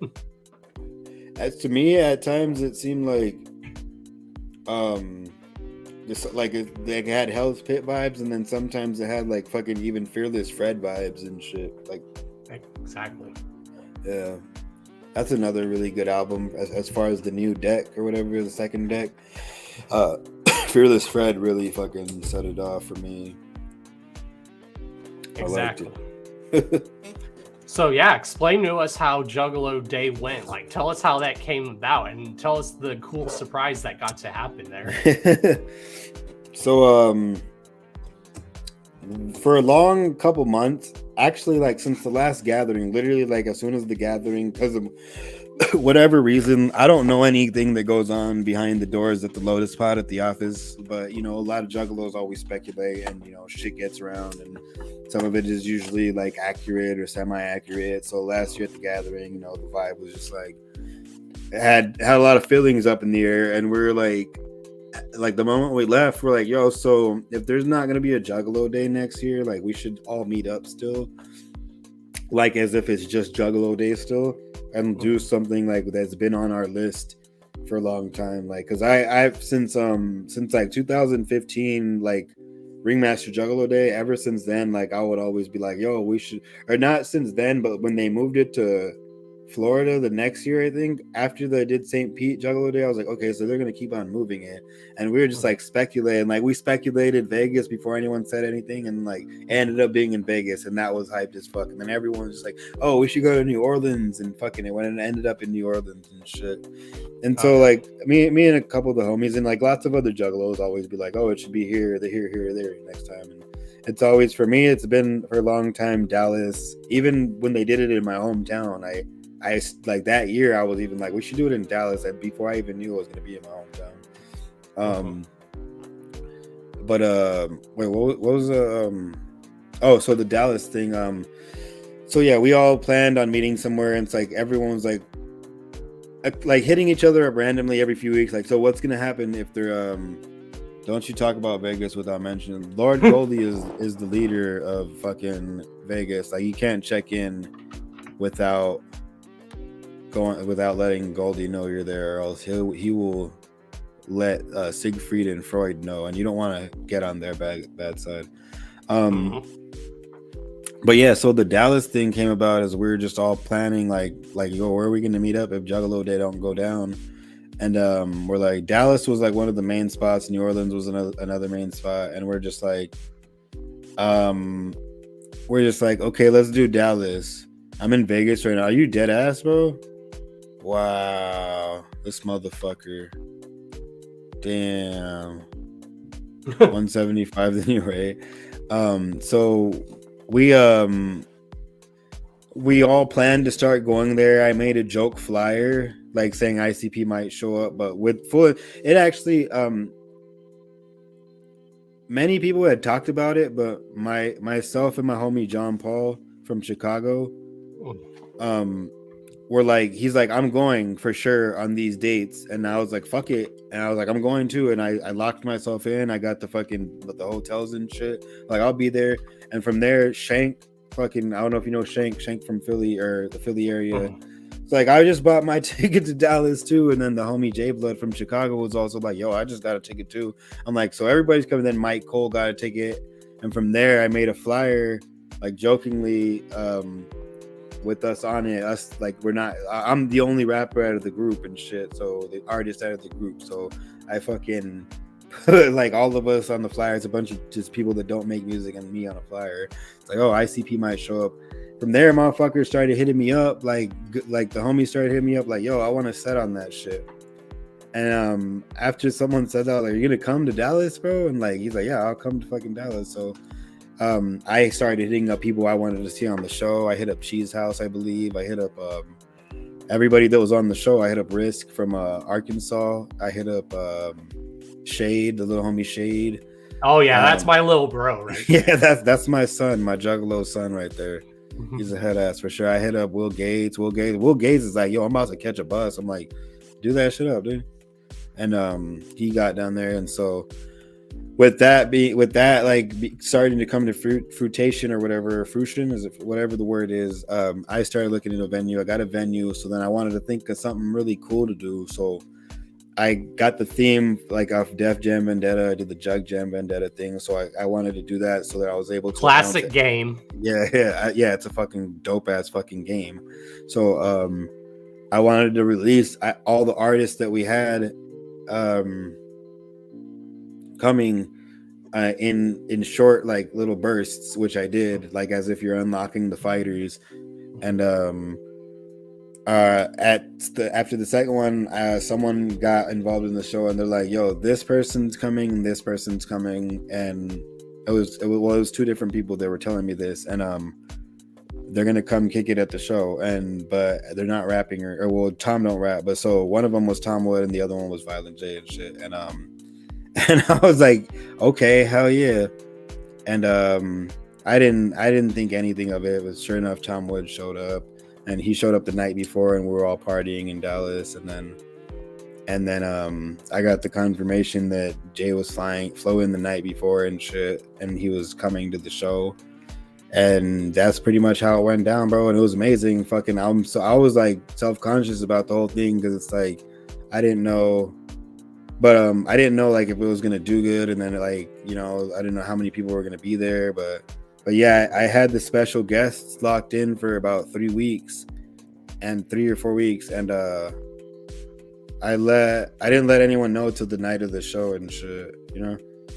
And it was fun. It was a really I try not to like, you know, flex it too hard because I don't think it makes me fucking cooler than anybody. But to me, Juggalo Day is like one of the most important events for my soul. Like it's like my it's like I love the gathering as well, but Juggalo Day to me is like what really sets me off for the year. It's my like Chinese New Year type thing. It's like I consider Juggalo Day the new year where you start over and shit. Exactly. Yeah, and so, you know, I've always been big on Juggalo Day. Philly cheese shank, yeah. Frankie Goldie said you get bitches. Is that true? That's purely speculation, but okay. Yeah, probably. All right. Hell yeah. Yep. Y'all can ask my lady why I'm also known as the Don for a reason. Oh man, Don, they should call you Don Daddy, bro. Sometime. She does. She does it all disrespectfully too. Anyone that gets Oh man, that's nice. Hell yeah. Hell yeah. Shout out Cheese House. Shout out Will Gates. I'm sorry. I'm trying to keep up with the chat a little bit. Hitting the table. Good. That's the clown events. I need to scratch off the bucket list. Yeah, DC Fago guy. Hell yeah. Juggalo Day is a litty. Def Jam Vendetta tourneys at this year's gathering. That sounds cool. Thank you for that, Wakanda. I'm actually gonna plan another Jug Jam Vendetta is what we called it, with different artists. There might be some returning artists, but there will be some of the artists that were on this Jug Jam. I don't know if I'm gonna do it the same time of year, but I'm gonna try like a different location and see and get like guests as well. It might or might not be Violent J again, but I feel like that would already like they're gonna be like, so it could be somebody else this time, but someone equally as dope as Violent J is what I will do. You guys never know; it might happen here in Florida, and Don I don't do it. Yeah, you feel me? Yeah, you could host it. That's what I was thinking because Orlando is one. The only thing is getting a venue out there. A lot of the homies are out there. It's like a nice vibe out there. I do want to go to like New Orleans and Orlando. Tennessee would be dope for sure. I do want to hit Memphis or Nashville up. It's all a matter of getting a venue for me, getting a venue, and I can handle the rest of that shit after that. Everybody. I'm trying to get an annual event down here too. It's going to be called Karma Fest, and what it's going to be like an annual like charity event. So if you ever want to help me put that together, let me know. Yeah, if you ever need me on that shit, I'll be around and I'll do it. Jeff Jam Vendetta could be a rap battle. That's tight. That's a good idea. Yo, we'll call it the Jeff Jam Battlegrounds or something, and then to make it into the Jug Jam Vendetta, we'll incorporate it. 100 times 1,000. Or it will be like some rap battle 8 Mile type shit. Yeah, it has to be like this is how we're gonna get. That could be what we do at the gathering. The Jug Jam Vendetta thing at the gathering could be a mini event of the Jug Jam Vendetta, the event yearly event. It's not gonna be. I don't know if it's gonna be a yearly event yet, or if I'm just gonna do it every so often with dope ass like rotation of artists somewhere in a different location. But it'll happen again. But I'm excited for Karma Fest whenever you get that shit going too. That sounds dope. Yeah, and it's gonna, like I said, it's gonna be like a charity event. Like every year might go to a charity. Maybe one year might go to homelessness. One year might be going to like children in need, like homelessness, veterans in need. Maybe like 1 year it might be for like mental health awareness month. That's dope. You know, domestic violence, all that shit, child abuse, fucking, you know, there's other things too, like cerebral palsy. I know that they always need some money, those kids. Exactly. That'd be tight. Because that's why I like to do that. I've always loved to spread like good karma in like the community. Yeah, that's a good. I fuck with that heavy. I used to do this thing in Tucson back, like the first one was in 2012 called Sam Haines Splurge every October 24th. And we would always do these ceremonies, like a balloon lighting and like candle lighting for our dead homies. Each artist would like light a candle before their set. I did like a bunch of shit. So each artist would light a candle before their set and like say, oh, this candle is for these people, this person, specific people, and then they do their set, and we'd let all the candles burn throughout the set at night, and then do the balloon lighting. It was tight. It was kind of like a honor the dead. And 1 year of that event, my homie had just shot himself and killed himself, and he's a homie I hadn't heard from in a long time, but his baby mama hit me up and it's like, yo, dude, Crown killed himself last night. He shot himself with his gun on accident. Fucking, I don't know why it was on accident. And fucking, I donated all the money we made. It was a pretty packed show. I had Uncle Phoenix. I don't know if you know who he is, but he's on Grim Reality Entertainment. Shout out to Grim Reality. Those are my dudes. Yeah, bro. GRE is fucking, you know, like I said, bro, that's like insane poetry shit, but it's JP's shit. And I fuck with JP the Hustler grip too. That's my boy. He put me on a lot of shows back when I first moved to Cali, because he was still out in Cali and shit. And he put me on like this thing they did at West Coast Wicked Fest with like insane poetry. DRP was there, Dark Lyricist. I don't know if Killator was there, but he was on the lineup. What's he called? Donnie Menace was there. Fucking Mad Choppa. I don't know if you know Mad Choppa. Mad Choppa was there. It was pretty big. I've had Donnie Menace on the show. I've had like JP on the show. I've even had like Uncle Phoenix on the show. Oh yeah, yeah. Uncle, you actually had Killer Gabe and Young Trim on the show the other day, right? Yeah, I've had them on quite a show. I've had Sly's Wicked. I've even had Mr. Dosha on the show. Slides is fucking dope. Killer Gabe is a cool guy. We've done a lot of shows together. I've had Spec One on here, which he's phenomenal. Yeah, Spec used to do some of my like photography and video work back in the day, actually. But oh yeah, he does a lot of dope artwork, and he's a good artist in of himself. Yeah. We haven't talked in like a long hot little minute, but I mean he was cool back then, yeah. Yeah, GRE is a dope ass label. Oh yeah, they've been around for years. They've been around since 2001. Yeah. And it started as Psycho's label, right? Yeah. Yeah, and it's named after Psycho's first album, Grim Reality. Yeah, exactly. Like Insane Poetry, that dude never disappoints me, but my personal favorite album by him is Faith and Chaos. Hell yeah. Yeah, that's a good ass one. I really like the How You Gonna Reason with Psycho old school shit, bro. That shit's good. Yeah. Yeah, Psycho and Scum have been my biggest mentors in this industry. When those dudes give you a lecture, you sit and listen. They give the best advice. Yeah, I've actually, he's came out to Riverside a lot. We used to bring him out. Myself and the homie Edrum that used to be on Grim Reality Entertainment and JP would all get it organized and shit. And he'd come out and party with us and go party at the after party and fucking play beer pong with us. One time I ordered 100 tacos from Jack in the Box because I was all drunk as fuck. We were just all grubbing what's it called, tacos. I fucked with him. I brought him out for a Snuffumentary back in the day. I've kicked it with Scum fucking hella hella times. He's a good guy. I fuck with him heavy.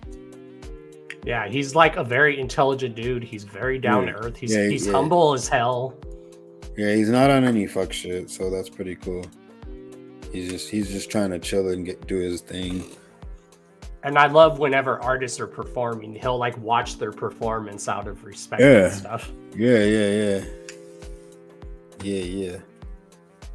And he's even told me many times, he's like, Don, it's people like you that do the podcast that play your role in this underground juggalo scene. He's like, you guys allow us to come on your show we can promote ourselves.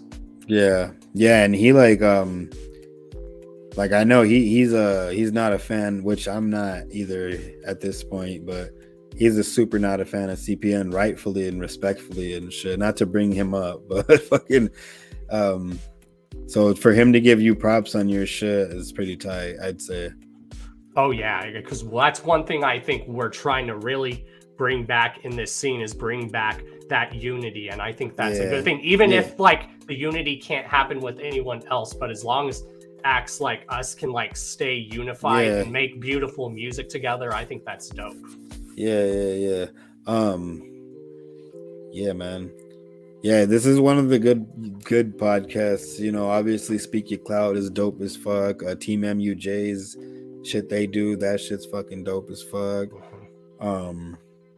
Who else is there that and I started the show because I like to promote people that have talent. Like I have you on here because I see the talent that you do with your music and stuff. Yeah. And I've been, you know, I've been chilling, so I've been doing a lot more of the YouTube shit. Shout out to Thuggalo Show too, by the way. I fucking forgot them. They go hard. I don't know if you fuck with Thuggalo Show. I do. They go hard. I like them. They're like some of the good ones. Yeah, I tell people there are good people in this community that don't feed off that drama and shit. Yeah, because sometimes the YouTube Juggalo community gets a little bad rap, you know. Exactly. I tell people you should always do it for fun. If you're doing it for clout and attention, then it's not for you. You should always be having fun while you're doing it. Yeah, exactly. And yo, shout out to DC Fago guy too. DC Fago guy go hard.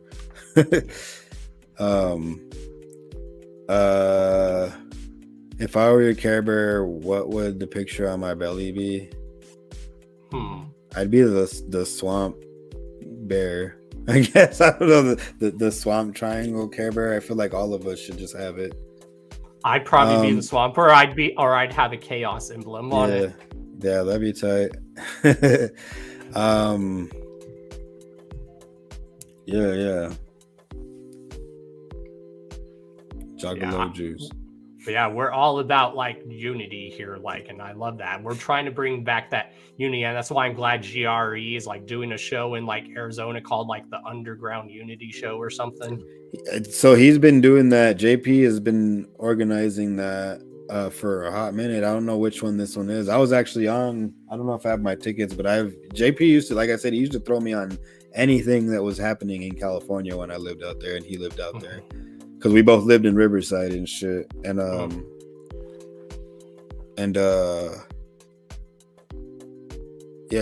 was on an Underground United show before with like, I think Donnie was at that one too. I know Spec was at that one, and then 2Cs. I don't know if you remember him. He used to be on GRE. 2Cs was there. I do. Yeah. It was a good. Oh, Necro G. Fuck with Necro G. He's cool. He's cool as fuck. Sly's Wicked is hella dope. I like Sly's Wicked's music. Super fucking crazy. I love like one of my favorite ones is like Mr. Dosha, because he's like a storyteller and he's like a conscious like Mr. Dosha. Yeah, he goes hard. He's different. He's like a different style than mostly everybody else on GRE too. So yeah, I told him he like reminds me of Raw Kim. He's like that intelligent, cautious rapper. Yeah.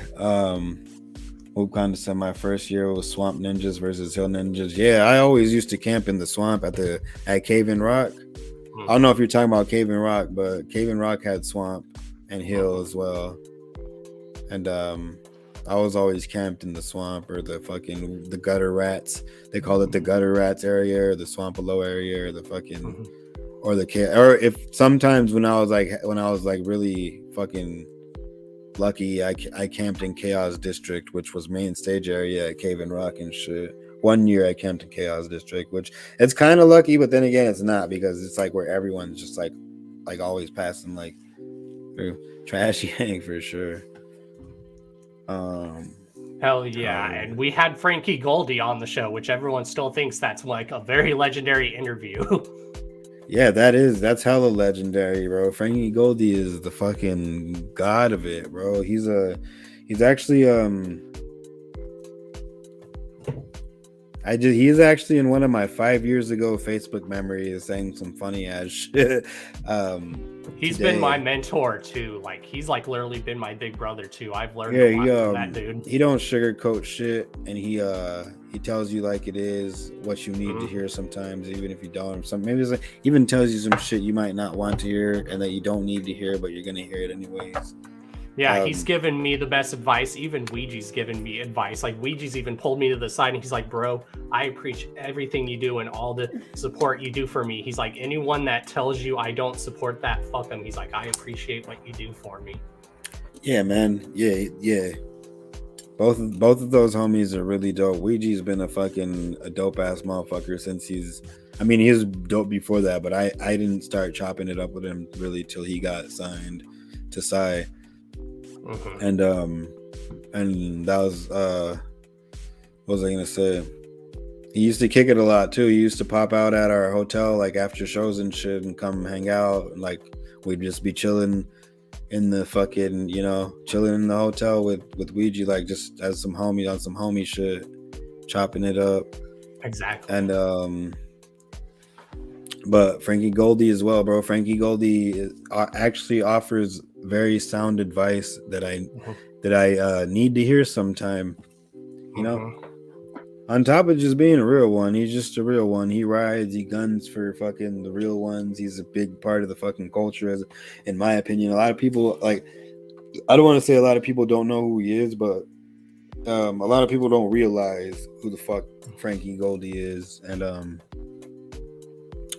he's fucking dope. And on top of all that, he's actually on old like Swag Tooth albums. I don't know if you know that. I do. Yeah, and like he fucking spitting bars on there, like hella fucking some real gang bars on there. And speaking of that, and since you can help promote it, tell us about Jugaholics. Jugaholics, bro, is like, as much as I can say about it, is like this is a collective of homies from all over the place. We got shit coming out. I can't really get into details. We obviously have the Detroit Walk City. We have some more shit coming out shortly, and it's gonna really fucking blow shit like really out of people's heads, bro. It's like I said, it's just a collective of people, like all the homies that we work with regularly. It's stuff for juggalos by juggalos. Yeah, it's just some for juggalo by juggalo type shit that I think is fucking dope as hell. I'm honored to be a part of it. Fucking getting to work with people that are on the same like kind of wavelength, I guess. And I like how we have, like, that's one thing a lot of us have in common, is we have such a passion for this culture, and a lot of us have grown up with this culture. I've been in this culture and scene since I was about 8 or 9, since I was a kid, and I'm almost 33, so a long time. You're genuinely, in my opinion, one of the good ninjas as well, bro. That's like a really big pillar to the community and shit. Someone that's really productive to be a part of this. Like, there's people that are a part of this that are not really good for it and shit. You're one of the good ones, not our shit, not part of our shit, but because they want clout. Yeah, most people are in it for clout. We're in it because we're in it to like build and continue the tradition. For the clout, but we're in it. We love this. Yeah, we have. That's what I'm saying. You can tell that with you. You can tell it with everybody.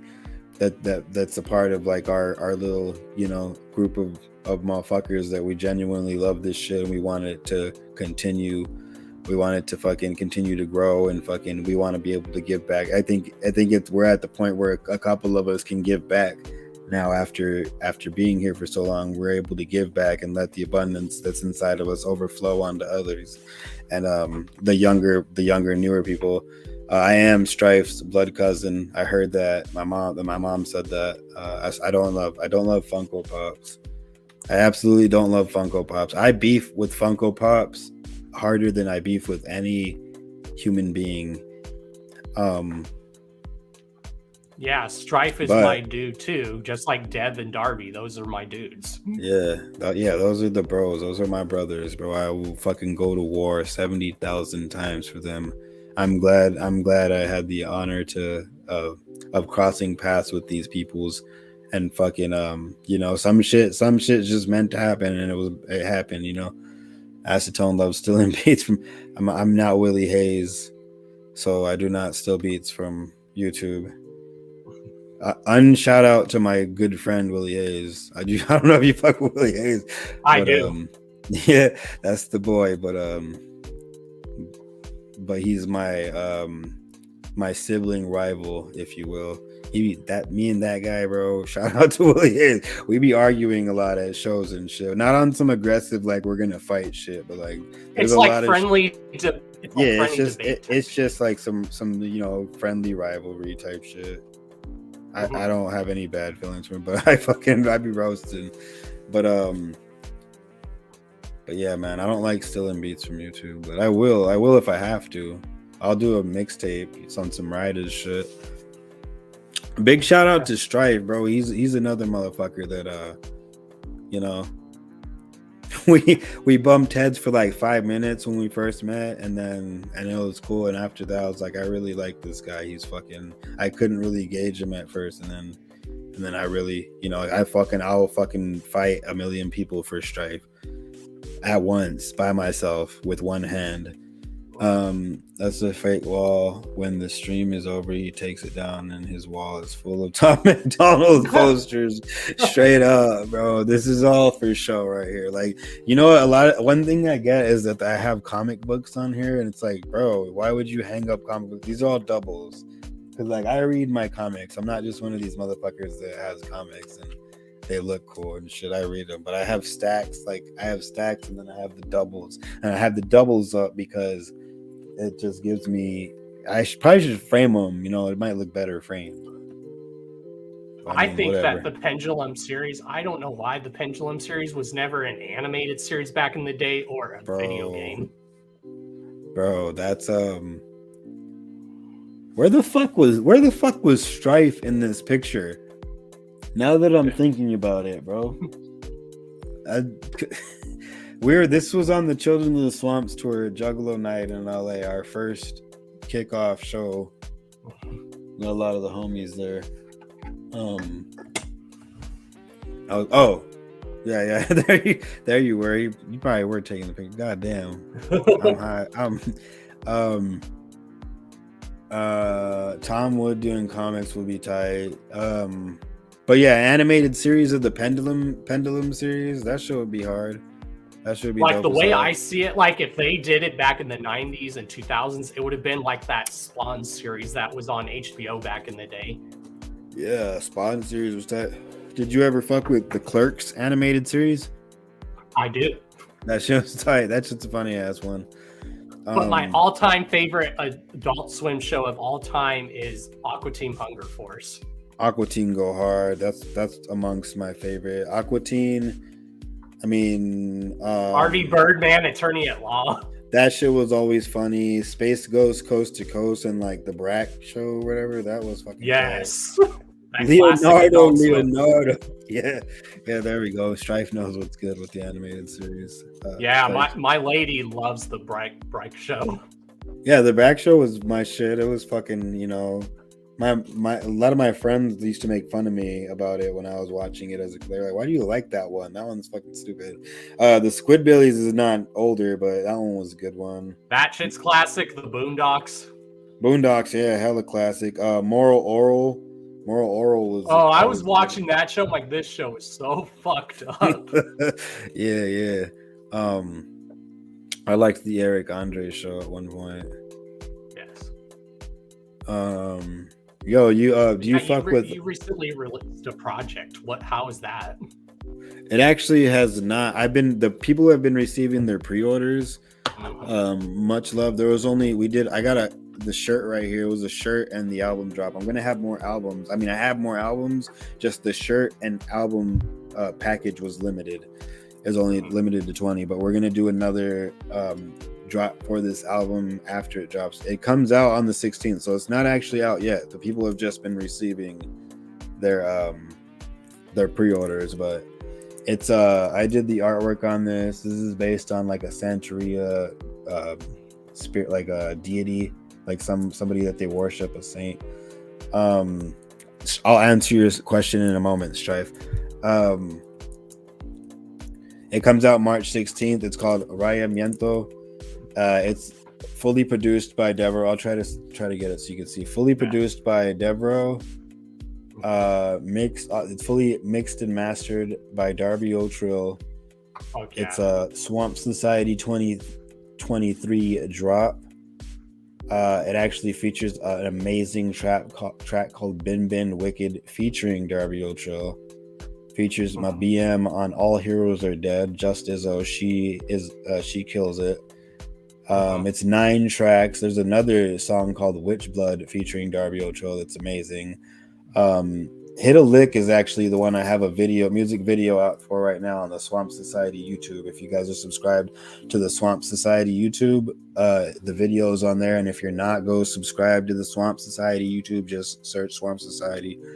And I got that music video there. And then I got Oh Yeah's Betrayal featuring Strife, which we have a music video as well that was shot and edited by Strife. I fucking love that song. Hell yeah, I appreciate it. So we got the video.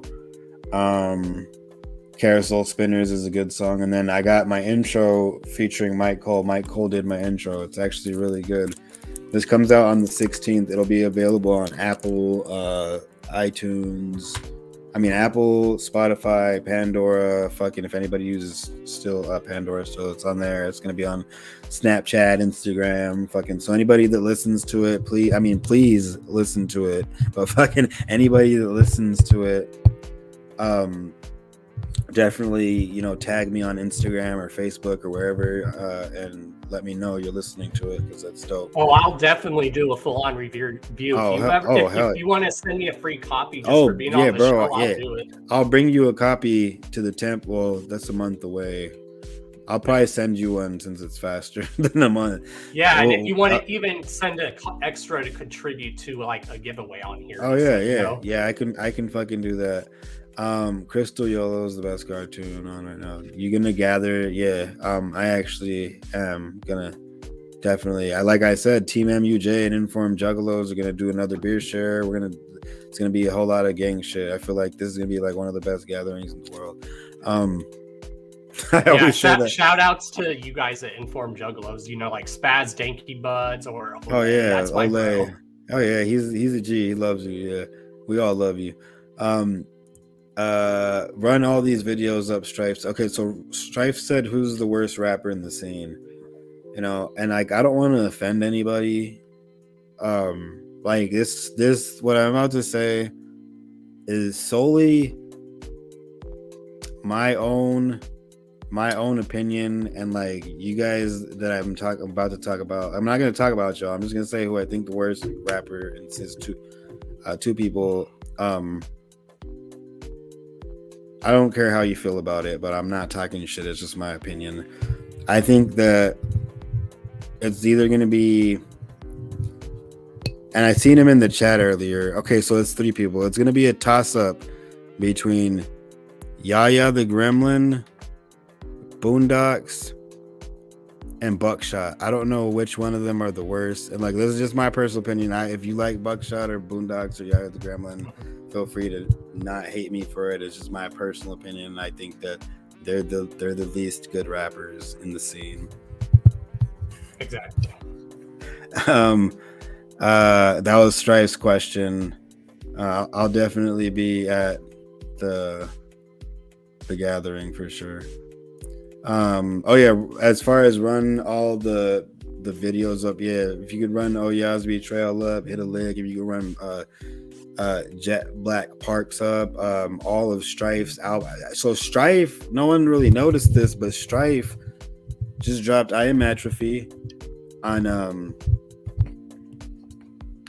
the 22nd of February, I believe. And that's his, his album. He's his baby. He's been working on this shit very hard. It came out really good. He pretty much pulled the Isham A1 Yola on us, because there's like a music video to every single fucking song and shit almost, or it's getting there, which is tight. I think it's fucking tight.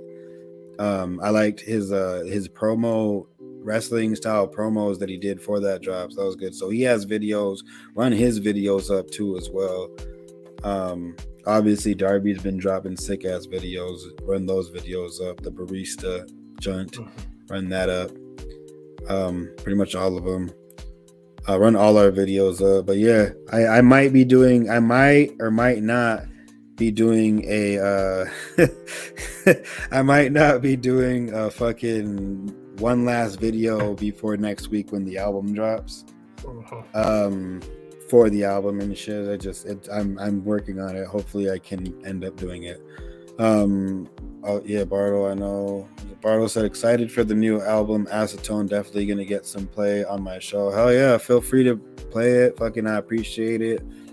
Shout outs to Chuckles too. That dude is phenomenal. Chuckles the rapper, yeah. Chuckles from the Bay. He's a cool guy. Oh, yeah. Acetone is my favorite rapper of all time. Strife is my favorite wrestler that raps and sing. Like, I don't know if my favorite wrestler that makes musical art. Oh yeah. Shout outs to Maisie too. She's a phenomenal. Maisie is a talented engineer and producer. We've had her on the show. We've had Zab on the show.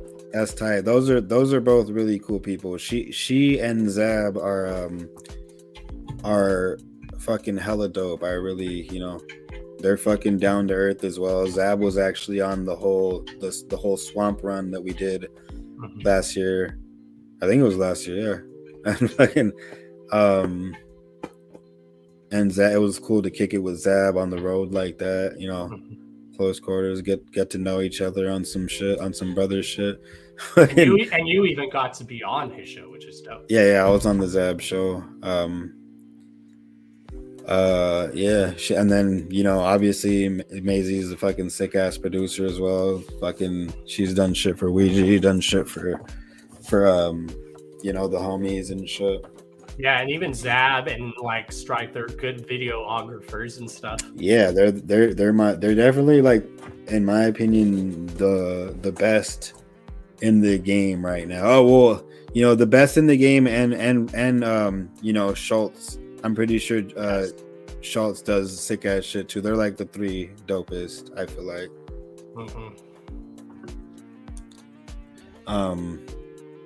Yeah, but yeah, the album comes out March 16th, right, man? Though it's fucking hella dope. I put a lot of my heart into this. Like I said, I did the limited runs of the shirts, but I'm gonna do a second shirt for this album. Oh yeah. And it's only gonna be like a limited drop as well. So I'll make sure to promo it as much as possible. As Frankie told me about Jesus Christ, I talk to Frankie about Jesus Christ every night before I go to bed, to be honest.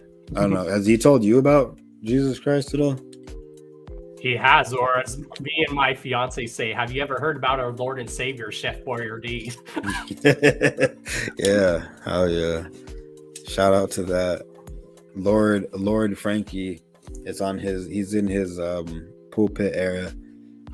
Very fire. I gotta ask a question for you, Strife. Do you know about your Lord and Savior, Don Chaos, the cult leader? Wait, what? Oh yeah. Where'd my lighter go?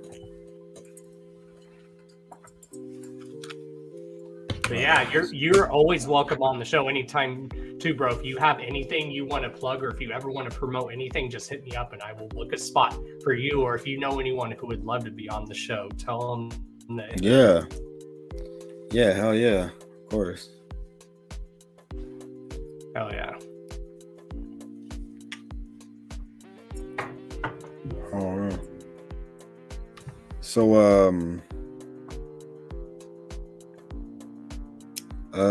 oh shit.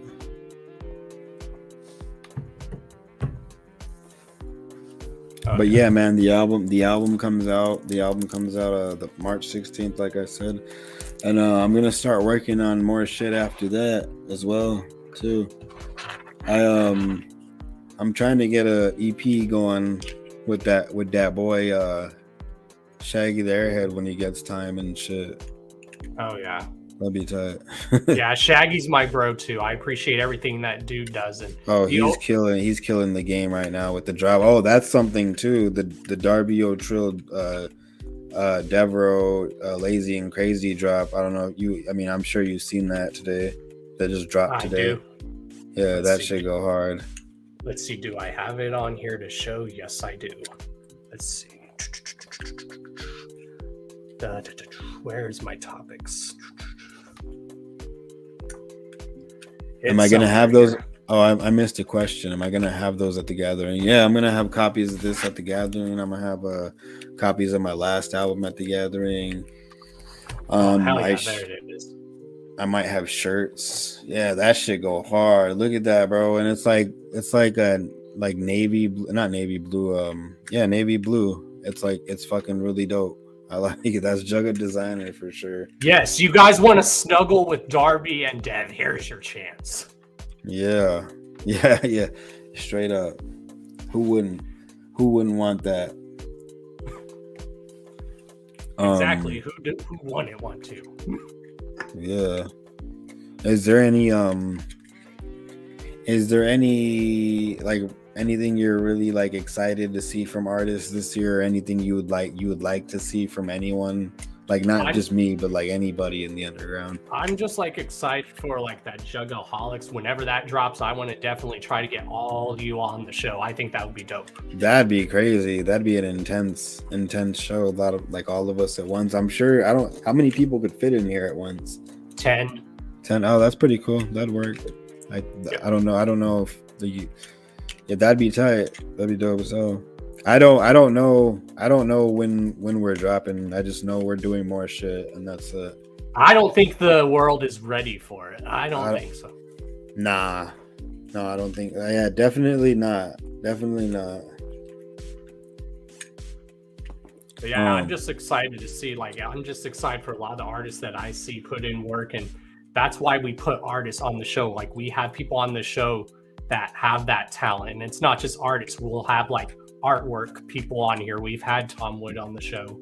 We've had Horror Case on here, or we thought about having her on here. Who? Not Horror Case, Wicked Dream Creations. Yeah. Hell yeah. But we've had Cosmic Horror Show on before. Yeah. That was just recent. That was the last Friday, right? Yeah, shout outs to her. Yeah, she's cool. She does a lot of good designing things and shit. Chucky Chuck. Have you had Chucky Chuck on here before? Not yet, but I love Chucky Chuck. Yeah, he's a cool ass person. He's one of my other favorite rappers of all time too. Yeah, hell yeah. He's tight. He go hard. He go hard as hell. Like, that's the Suburban Noise. Like, Suburban Noise back in the day. Everyone, you can remember this. Remember when we had the big three? You had Psychopathic, Suburban Noise, and Strange Music. Yeah, that was the big ones. They had a nice little lineup. Sub Noise at one point, like when they had Potluck and like Corporate Avenger, I'm pretty sure was on there, and like I love Potluck. Yeah, Potluck is as a fire ass group, bro. I was just talking about their gathering sets and shit last night on Twitch. Yeah, their gathering sets, or whenever they would do tours with people, it was phenomenal. Yeah, they toured with they did the Abominations tour and like a couple other dope ass tours. Mm-hmm. Yeah. Hell yeah. I keep saying this is the gathering where the aliens are finally gonna show up and land. That'd be tight, yeah. The whole Psychopathics from Outer Space again, like the theme is like fire. I don't know if I don't think they'll do like the whole back to back, like front to back type shit because it's like collabs on a lot of them. So, but if they do some songs off of that, like if they do fucking Under the Big Top or whatever it's called, or like the Somehow song, I don't know, or even the Dirtball song. The Dirtball song. I mean, they'll obviously, you know, if Misery is there, maybe they can do the Meat Cleaver song. I don't know if I forget if Twisted's on that song. Yeah, they can still make it happen. I know they can. Yeah. Tight. Oh yeah. But hell yeah. Of course, do you like have any shout outs, and can your boy get any shout outs as well? Yeah, shout out to you, bro. Shout out to you first and foremost. Don Chaos, the Hours of Chaos podcast. Fucking amazing time here kicking it with you. And I always enjoy watching your podcast. Oh yeah. Obviously, shout out to fucking, you know, Strife for being a real one all the time. Shout out to fucking, you know, DJ Chunk, he's a cool ass motherfucker. Shout out to, you know, everybody that's a part of the Swamp, fucking Devro, Darby, Frankie. Shout out to my boy Harry, bro. He's always there for me. He there for me like on a day-to-day basis if I need whatever the fucks. Shout out to him. Let's see. Shout out to Bridget Bites, Illegal. They're fire. You know, Whoop, obviously everybody that was in the chat, Whoop Conda, fucking Cheese House, everybody that was in the chat, you know, the team MUJ homies too, all of them. Shout out to that whole gang. Shout out Mike Cole. Shout out Biscuits and Gravy, bro. Yes. Biscuits and Gravy go hard. I like that shit. Oh yeah, and I'll definitely take you to some good spots down here that have good grits down here. Oh yeah, we're gonna have to go get some food while I'm out there. I'm only gonna be out there for the day, but I'm down to eat once or twice, you know. Yeah, I'll look up this taco joint. I found it on Instagram, and they said it's like the best like street taco, like authentic Mexican place in Tampa. It's like a hole in the wall place. Hell yeah. Shout out to fucking Speak Your Clout podcast. Mikey go hard. Shout out Izzo. Shout out fucking let me see, the homie JP, J Blood, Informed Juggalos, obviously, the fam. That's me. That's me and the rest of my homies as a media team. Shout out Jump Steady. That guy's a motherfucking legend. And he's had many conversations with me that have helped me out in life. Shout out Rudy M. I don't know if y'all know Rudy M, but shout out Rudy M. Billy Bill, Dougie Doug, bro. Shout out Doug. Dougie the homie as fuck. That's my boy. I'll go to war for Dougie Doug. Fucking, you know, shout out the homie. Oh, shout out Hex. He's always, you know, always chopping it up with me, very like often, and fucking it's nice to talk to him sometime. Same here. He said he's definitely down to be on the show sometime, so that'd be dope. Get him on here for sure. We did a show out in Tucson a while back before he was signed and all that shit, and and it was dope. He saw me tag on a passed out, like, drunk person in the middle of the street and shit. It was funny. Shout out your cat. Yeah. Shout out your cat. This is one of my cats. Yeah. Shout out Darby's cat too. Shout out my dog. Shout out Tyrese. Just shout out animals in general, because we can all agree that animals are better than people usually. Yeah, animals are the shit. I have a soft spot for animals. Like anything on the news, if anything can make me cry on the news, it's anything that when it's harm to an animal, an elderly person, or a kid. Yeah, hell yeah. Shout out to the dab. Shout out all that shit. Shout out Shout out the fucking the chill sesh we had. But yeah, man, everybody go run our shit up. Run the Swamp Society shit up, please. Fucking stream our shit, whatever the fuck. I hope to see a lot of y'all at the next gathering. And be on the lookout for Informed Juggalos events, because we will be doing more Informed Juggalos events, you know? Hell yeah. And if you ever want me to be in any of your music videos, like make a cameo, bro, just let me know. Bro, yeah, hell yeah. You're always welcome to do that. Like because, I said, like, bro. I came up this persona where you'll see me in like everyone's videos and they're like, holy shit, and it's like I'm a puppet master. It's like Don's there, he's there. What the fuck? Yeah, that'd be tight, bro. Like I said, if we end up doing some sort of event in like Orlando, you'd obviously be welcome to like host it or whatever the fuck. Yeah, let's party. Yeah. Clown love all the time for sure. Yes. Hell yeah. Yo, shout out Kev Buck too. That guy's dope. Shout out Cali. Oh yeah. There's too many. I could go on forever, bro, if I keep doing this stuff. Oh, yeah. It's been, you're always welcome to be on the chat too while I'm still going if you want to. Oh yeah, I'll chill. I'm gonna chill on the chat and kick it and shit. Yeah. But I'm gonna hop out of here. Thank you for having me on here and shit again. It's been fun. Hell yeah, you're always welcome back on anytime, bro. Hell yeah. And I'll be in the chat chilling. Hell yeah. Later, man. Whoop whoop. Whoop whoop. That was Acetone, y'all. The one and only Acetone. So we are going to take our first music break of the night. We're going to take our first music break, and then we are going to go touch on some topics. Thank you everyone for tuning in. I appreciate one of you. I appreciate the love and support for a lot of you guys, especially for a lot of you that are there for me in the rough time that I'm going through, because especially if a lot of you know, I was recently diagnosed with degenerative disc disease disorder in my back.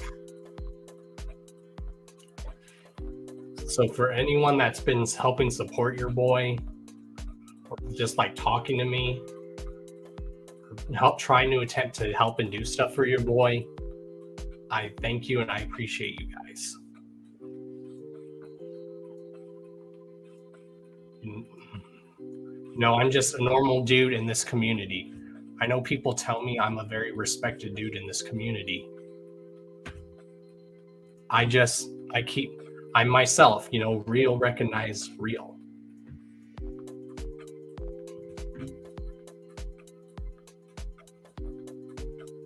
I do a lot for this community because I love this community so damn much. I love this underground scene. We all about this underground unity. Hell yeah. But yeah, we're going to go ahead and take our first music break. So we are going to take our first music break and we are going to play the track Betrayal by Acetone featuring Strife. So don't go anywhere, y'all. We will be right back. I'm going to just go refill my drink because I'm thirsty. I'm starting to feel a little parched, so we're going to take a nice music break. So don't go anywhere, y'all. We will be right back with the Hours of Chaos podcast, episode 207. This year, y'all, is the 6th year. Next month is going to be the 6th-year anniversary of me doing the Hours of Chaos podcast. I've been doing this show for 6 years, starting next month. So maybe I should do an actual 6-year anniversary celebration. So if anyone wants to come on and do that, just let me know. So yeah, we're going to take a music break.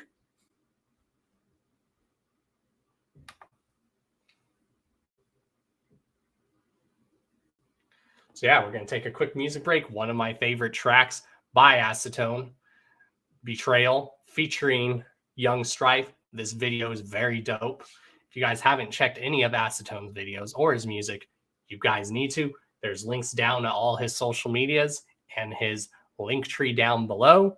Make sure you're following him on social media as well as your boy on social media. Make sure you're following Lady Chaos down below and get yourself some Carnival Spirits and Dawn Chaos strip as well, because I want to make a slideshow. So if you guys get yourself some Dawn Chaos strip, send your boy a picture and I will make a slideshow, because it will be a dedication to you guys, the Cult of Chaos. So without further ado, this is Acetone Betrayal.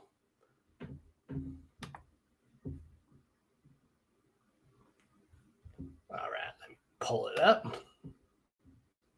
All right, y'all, we will be right back.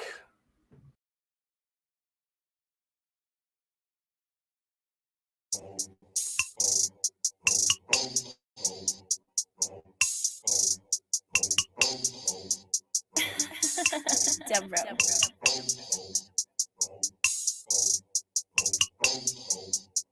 Yeah, I speak death and I talk sick. Talk, I'll crack your jaw up in this mosh pit. Get back, you don't really want these problems, cause I've been known for a while and now I'm straight stomping.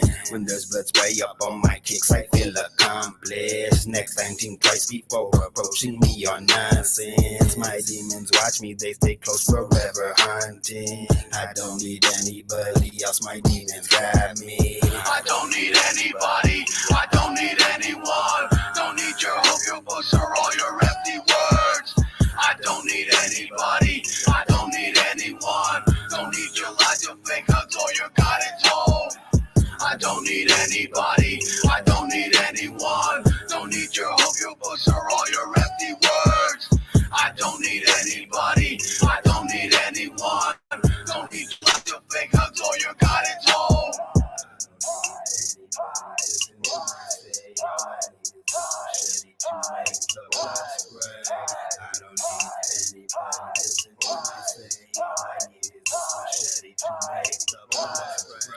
No, I don't need any help to do bad. I can handle that all by myself and alone. But don't get me wrong, I'm still comfortable chilling with killers and savages wrong to act. Nah, I really be in the trap. Yo. Oh, your phone, I got some and tell me about how you're so whack. Bitch, I don't care about that stuff. If it ain't graffiti or rap, yeah, get the fuck out of my face with that shit. I don't need it, don't want to get back. There's no room for anyone else in Bobby's world. The population is maxed up. I don't need anybody, I don't need anyone. Don't need your hope, your books, or all your empty words. I don't need anybody, I don't need anyone. Don't need your lies, your fake hugs, or your guidance home. I don't need anybody, I don't need anyone. Don't need your hope, your books, or all your empty words. I don't need anybody, I don't need anyone. Don't need your lies, your fake hugs, or your guidance home.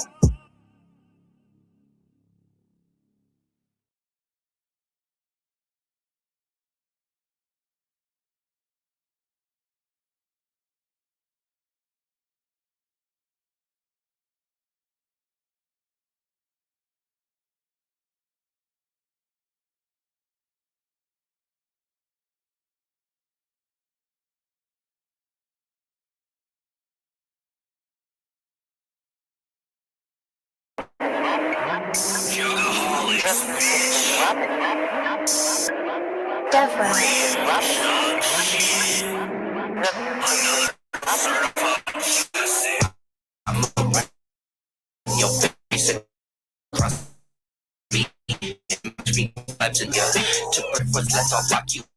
You breathe.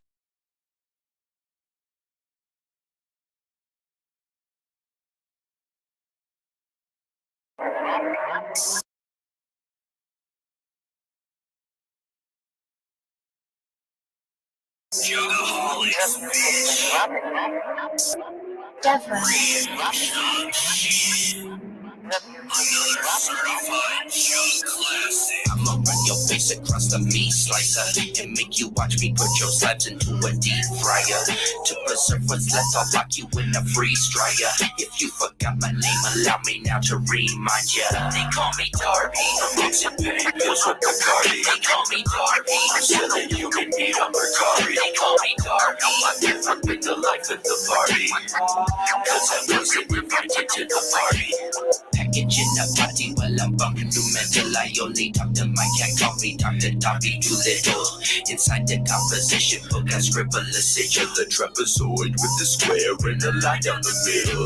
It doesn't have a meaning and it will not summon demons. Not every work of art has to have purpose or a reason. Sometimes it is relieving, putting pain onto a page. What's the name of the creature that's consumed by this ray? They call me Darby. I'm mixing pain pills with Bacardi. They call me Darby. I'm selling human meat on Mercari. They call me Darby. I've never been the life of the party, cause I wasn't invited to the party. They call me Darby. I'm mixing pain pills with Bacardi. They call me Darby. I'm selling human meat on Mercari. They call me Darby. Never been the life of the party, cause I wasn't invited to the party. A collection of thoughts that you don't want to remember. You're an assortment of body parts that I gotta dismember. I will mop your bitch ass up like I'm the Toxic Avenger. I'm just here to let the world know that the swamp is forever. They call me Darby. I'm mixing pain pills with Bacardi. They call me Darby. I'm selling human meat on Mercari. They call me Darby. I've never been the life of the party, cause I wasn't invited to the party. Man, I'm from the land where the gators roam. Young jug with the shovel and his plated chrome. Pussy boy ran his mouth, now he won't make it home. Kicking his knees, hear the sound of screams and breaking bones. Humans are a failure to this fantastic planet. I got the hammer in my hand, it will cause you massive damage. Disrespectful, take a picture, pissing on your lifeless friend. When someone asks who called them trash, you can give them my name. They call me Darby. I'm mixing pain pills with Bacardi. They call me Darby. I'm selling human meat on Mercari. They call me Darby. I've never been the life of the party, cause I wasn't invited to the party. They call me Darby. I'm mixing pain pills with Bacardi. They call me Darby. I'm selling human meat on Mercari. They call me Darby. I've never been the life of the party, cause I wasn't invited to the party. Damn, Jug, where'd you find that wicked shit?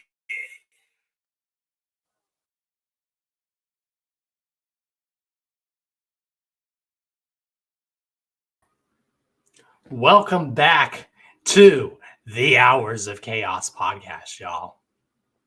Episode 207. So, yeah. What you know all about that swamp shit. You know, Darby and Dev, they know all about that swamp shit as well. That swamp shit down here in Florida. Some of that Florida jug swampalo shit. Dawn knows all about that swamp shit now. When I'm living down here now, I went from living in the mountains to Rocky Mountains to now in the swamps.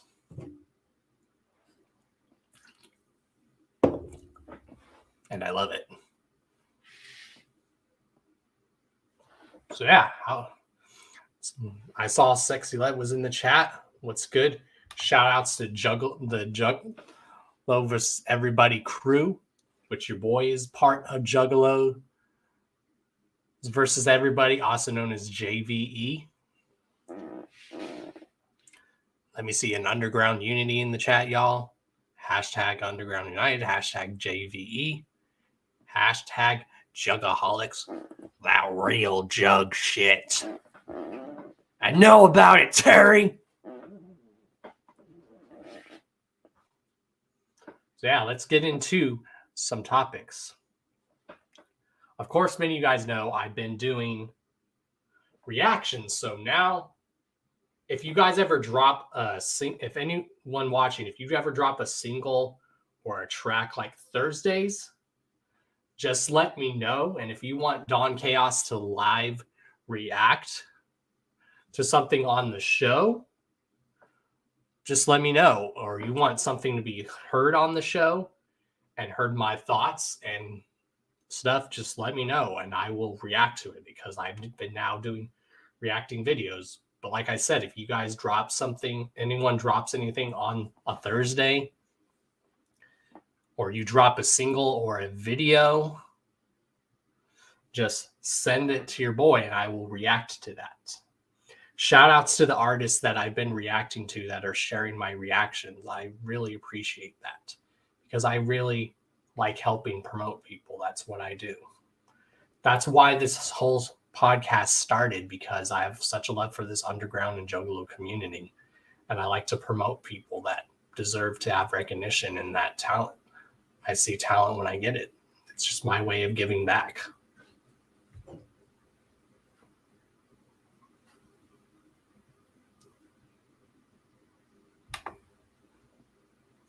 Yeah, that shit is dope.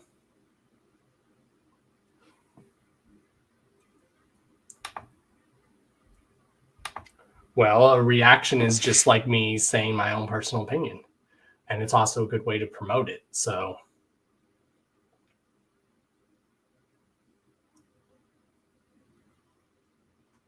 yeah, I'm taking reaction suggestions, and shout outs to the artists that have been sharing my reaction videos that I've done for them.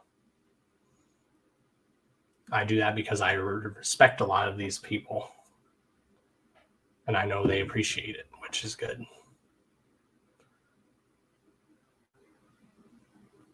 Do you know where the real jug shit drop comes from? You tell me where it comes from, Shanzi. I'm sure I know where it comes from, but you tell everyone. Real jug shit. What is up, Sugar Scoliosis? How you doing? I miss hanging out with you and Esteban.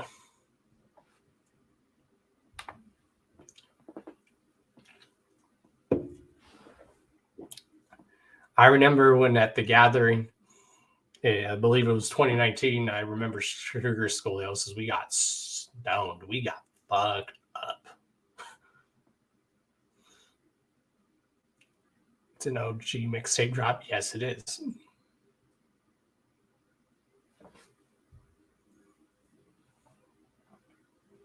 Shanzi's spreading facts for you guys.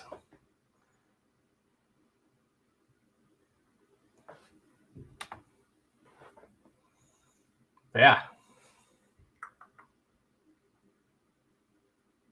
Trapaholics. Yep, trapaholics. Yeah. Violent Ed in the house. Oh, what is good, Violent Ed? I ain't seen you in a while. Haven't seen you in a while, man. How you been?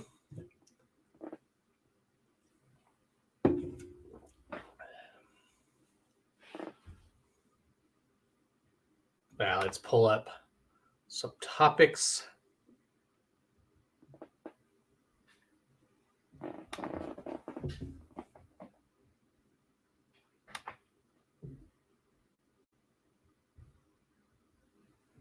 Let me pull up the topics.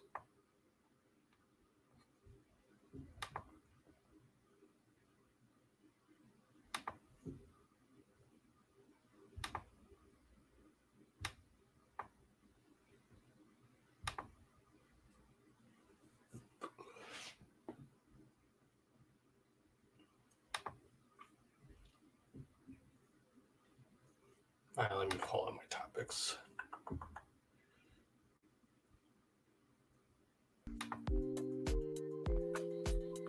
Continue the background music playing.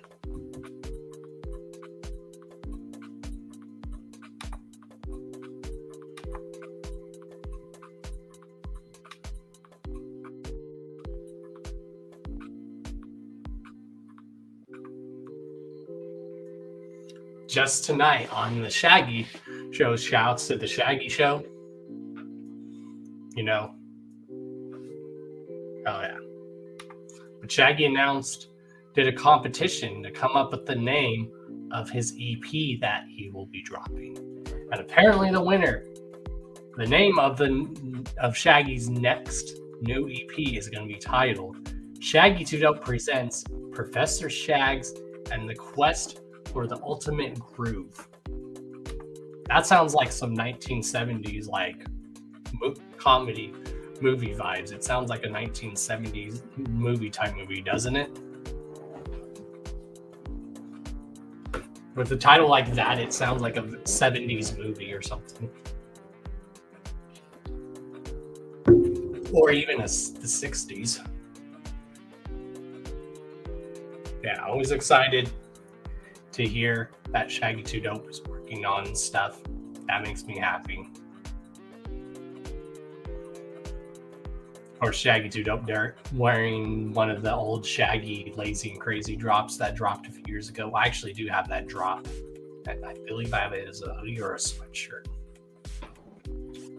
And speaking of Lazy and Crazy, shout outs to Shaggy the Airhead, you know, Lazy and Crazy, Faux Life, Mythic Minds, you know, Shaggy the Airhead, shout out to him. He did a new drop today, and this is the Devereaux and Darby drop. And this drop is fucking fresh. This drop is fucking fresh. Very fresh. I'm loving these new Shaggy the Airhead like designs where they're very cartoony and reminiscent of like old school cartoons. I love that. And I like that they're busy and all over the place. I love that. Like it stands out. I like stuff that stands out. I like that. I mean, I like wearing plain stuff, but I also like wearing stuff that stands out. Like my Lazy and Crazy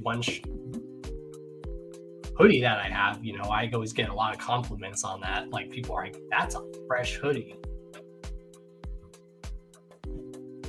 And I did order another hoodie for the Violent J drop. Like with the Violent J drop that happened a few weeks ago, I actually ordered from that. I actually ordered the hoodie because I thought the hoodie was very dope. I hope eventually this will get a hoodie, maybe, but it's dope. There's also even a pillow being made. Again, like I said, you guys want the chance, the opportunity to snuggle with Darby and Dev, here you go, you sick bastards. Anyone who gets that.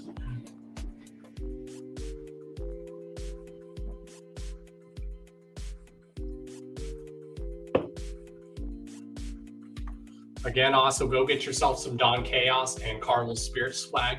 Here's an official Dawn Chaos hoodie with this logo on the front and then it's on the back. Very good quality. Go get yourself some Dawn Chaos and Carnival Spirit swag as well. Some drip. Because again, if you guys get some Dawn Chaos drip, I will make a slideshow. And all that money will go to future Karma giveaways, as well as it will help with the starting process of trying to get the annual event Karma Fest together.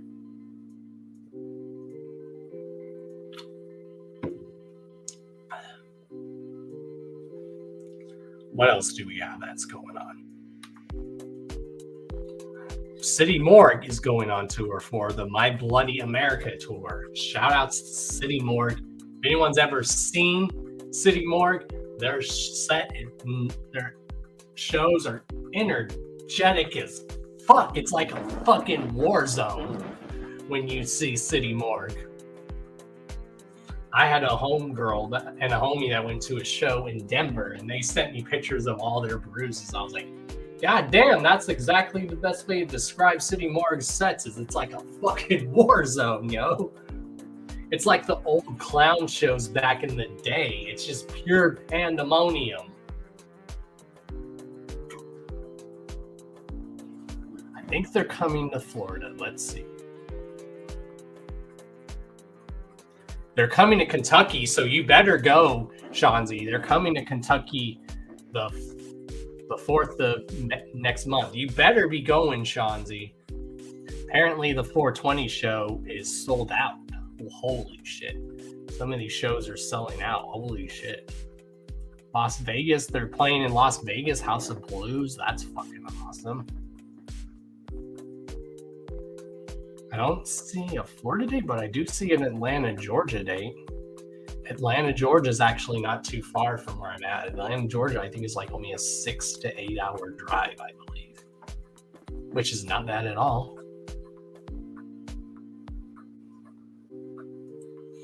Yeah, and anyone who has not seen City Morgue live, you fucking should. Hell yeah.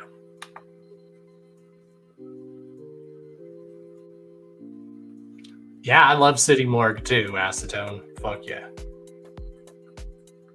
Can we please just get a regular ass shirt?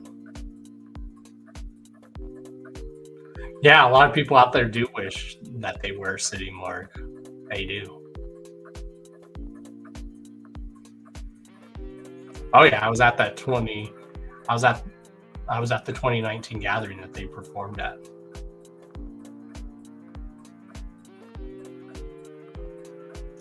Ah, damn.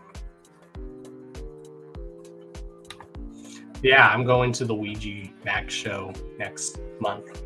Got an actual show that I'm going to next Thursday as well. So that's what I need to remind you guys.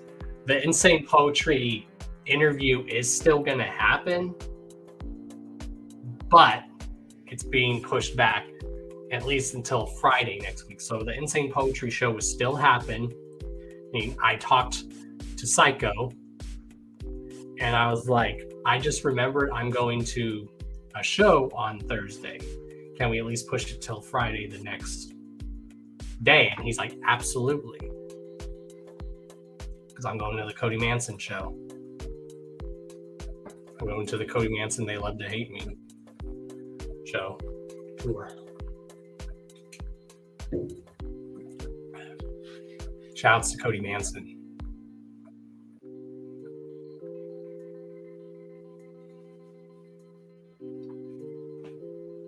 And then, of course, next month is also the Ouija Max show, which I'm excited. Which, again, I'm trying to get put on to host the Ouija Max show here in Florida. So if anyone wants to help your boy make that happen, just let me know.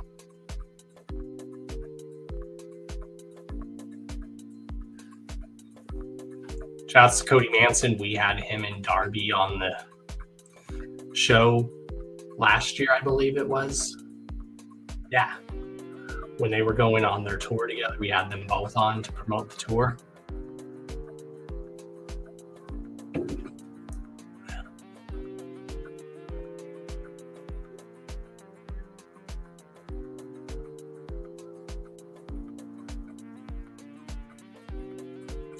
Yeah, I know.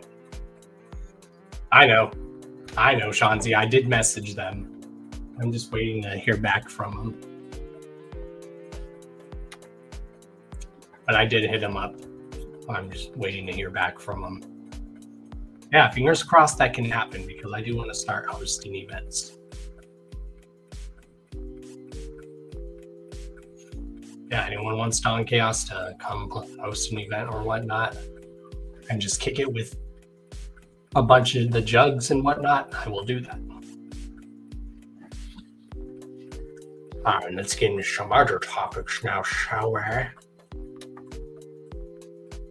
Thank you once again, Acetone, for coming on the show. I really do appreciate you, man. I appreciate everything you do. What else do we got?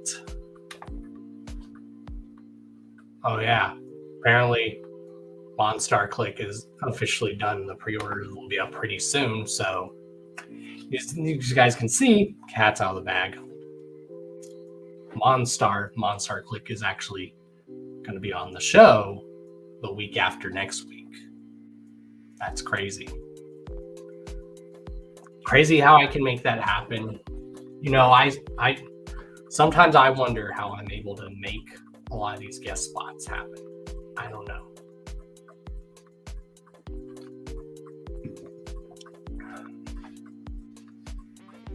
And also, some of the acts being performed for Tom Wood's The Float has been announced, which I really want to go to The Float. if I'm not able to go to the gathering, which I hope I can, I would love to go to the float, because the lineup for the float last year was very lit, and the lineup this year is very lit as well. I just added was Kung Fu Vampire. Kung Fu Vampire's playing the float. And look at that other dope lineup, y'all. Shaggy 2 Dope, Kung Fu Vampire, Green Jello, Light, Scum, Plaz, Smalls 1, Insane Poetry, fucking Wicked Wood, Super Famous Funtime Guys, fucking The Hatchet Man Project, Suicide, La Parp, Really Bad People, Mars again, Shine Loke, and look at that dope lineup, y'all. Like, holy shit. It's cool to see underground things like this happening. I do want to go to that underground Unity show, but that's like next month in Arizona. There's no way I can make that. But I hope it's a turnout show. I'm glad there's a lot of these great underground Unity shows that are promoting Unity in our scene again and trying to bring that back. You know, shows like this. Look at the Unity on that lineup, y'all. Tell me that's not dope.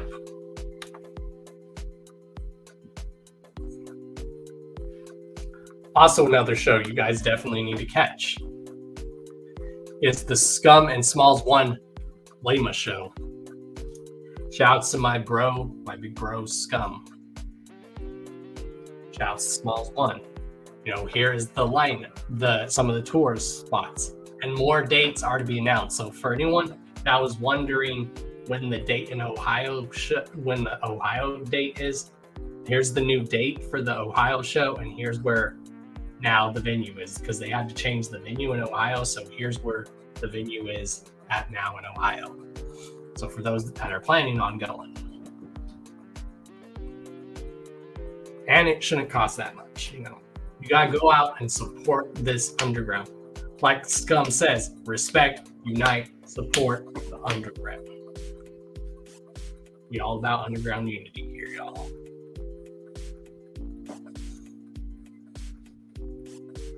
Look at that lineup.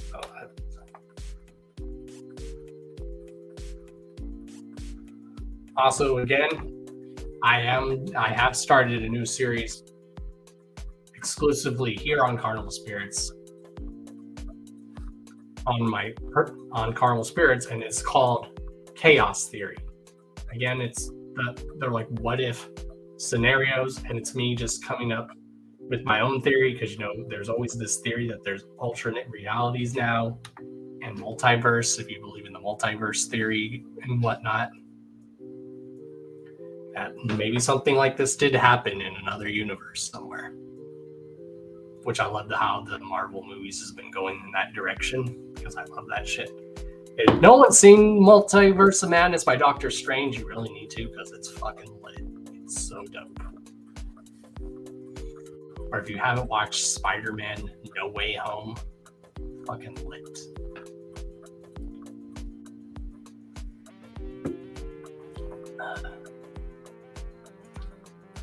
Let's see, what else do we got? Another dope show that's coming, and I definitely want to try to hit up, that you guys should definitely try to hit up, is the New York State of Mind tour. The saga continues. This is the second leg, or the third leg, I believe. But Wu-Tang Clan and Nas on tour? Yes, please.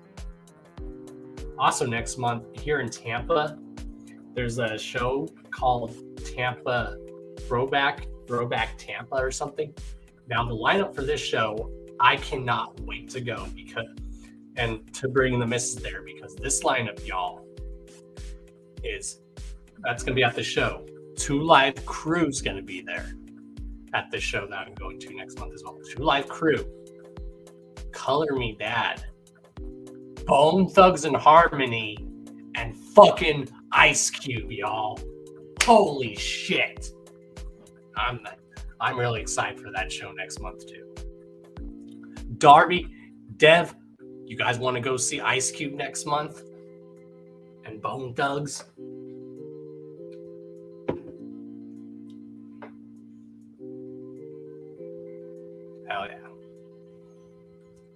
this show. This is a dope one. There's definitely a Florida date. There's definitely a Tampa date. Fuck yeah, there's quite a few Florida dates. There's even one going on in Hollywood, Florida, which I don't even know where Hollywood, Florida is.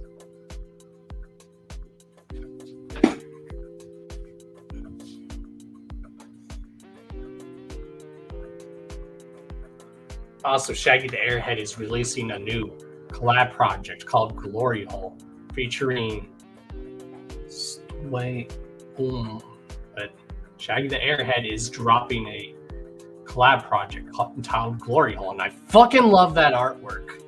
I hope that artwork gets put on stuff because that artwork is fucking dope.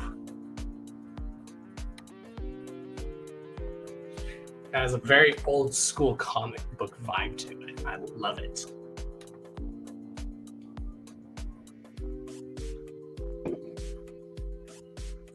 Also, if you haven't listened to the new Chuckle song, Contagious, featuring Cody Manson. Of course, I recently did a reaction to that as well. And you know, shout outs to Monstar and shout outs to these artists that are sharing my reactions. Like, these artists don't have to do that, but they do it. They don't have to show me doing these reactions. They don't have to, but they do. And I thank them for that because I like promoting these people. So yeah, what else do we got? Yeah, the Ouija Knievel show is coming. Right now, Ouija Mac is in England, and he should be on his way back to the States pretty soon. Again, I'm going to the Tampa show for this. I'm fucking excited because Acetone will be there and we gonna kick it. It's gonna be a great time. This is gonna be the missus' first time seeing Ouija Mac. She's been wanting to see Ouija Mac live for a while. And I'm glad he's coming down here to Florida. Oh yeah, especially Tampa because I literally live within the Tampa area. I'm glad. I made that promise to Scum that I was going to try to bring back the scene, revitalize it down here in Florida. And I'm going to stick to that.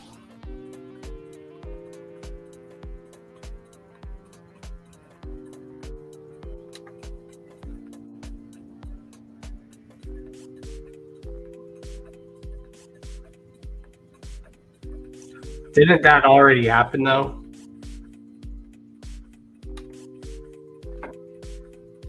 I wasn't there, so I want to know. Didn't that already happen? I don't know. They're stupid, though? Which tickets are stupid? For what? Oh.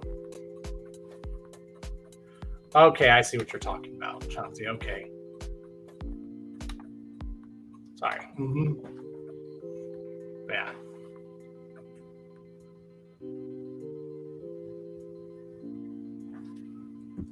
I think that's all the topics I have. Let me see.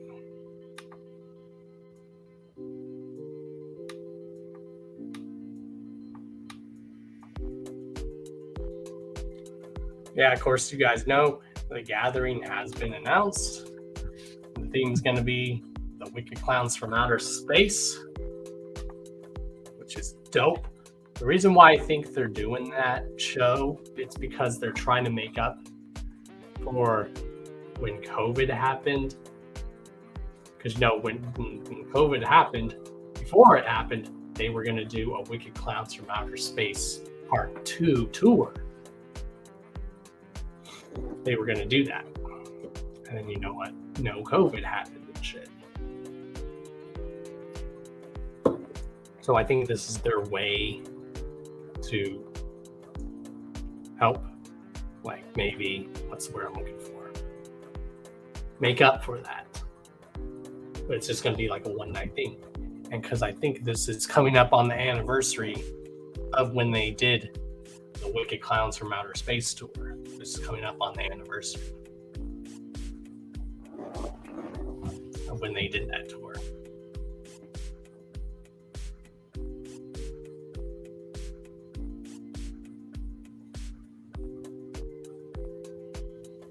Yeah, those are basically all the topics I have. You guys know, like, subscribe, thumbs up this video. Now I go to Happy Jazz. Make sure you peep the links down in the description for our guests tonight. Peep out all of your boys' social medias down below, as well as Lady Chaos's. Get yourself some Don Chaos and Carnival Spirits drip, because I'm going to do a slideshow and try to work on that video project that I want to do, making a slideshow as a dedication for you guys. So yeah, there's links to where you can get that. I mean, good quality, y'all. That quality is so good.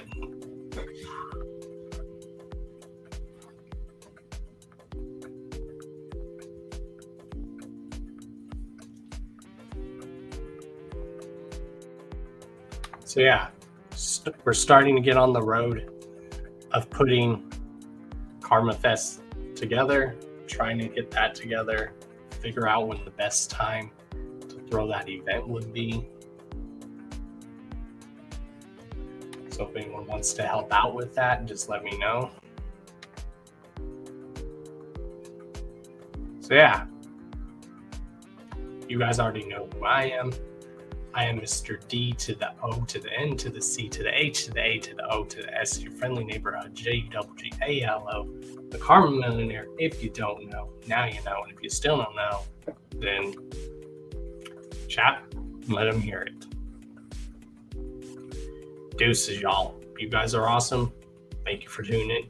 Again, the Insane Poetry guest spot is still happening next week, but it's not happening Thursday because I remember Thursday I'm going to be at the Cody Manson show.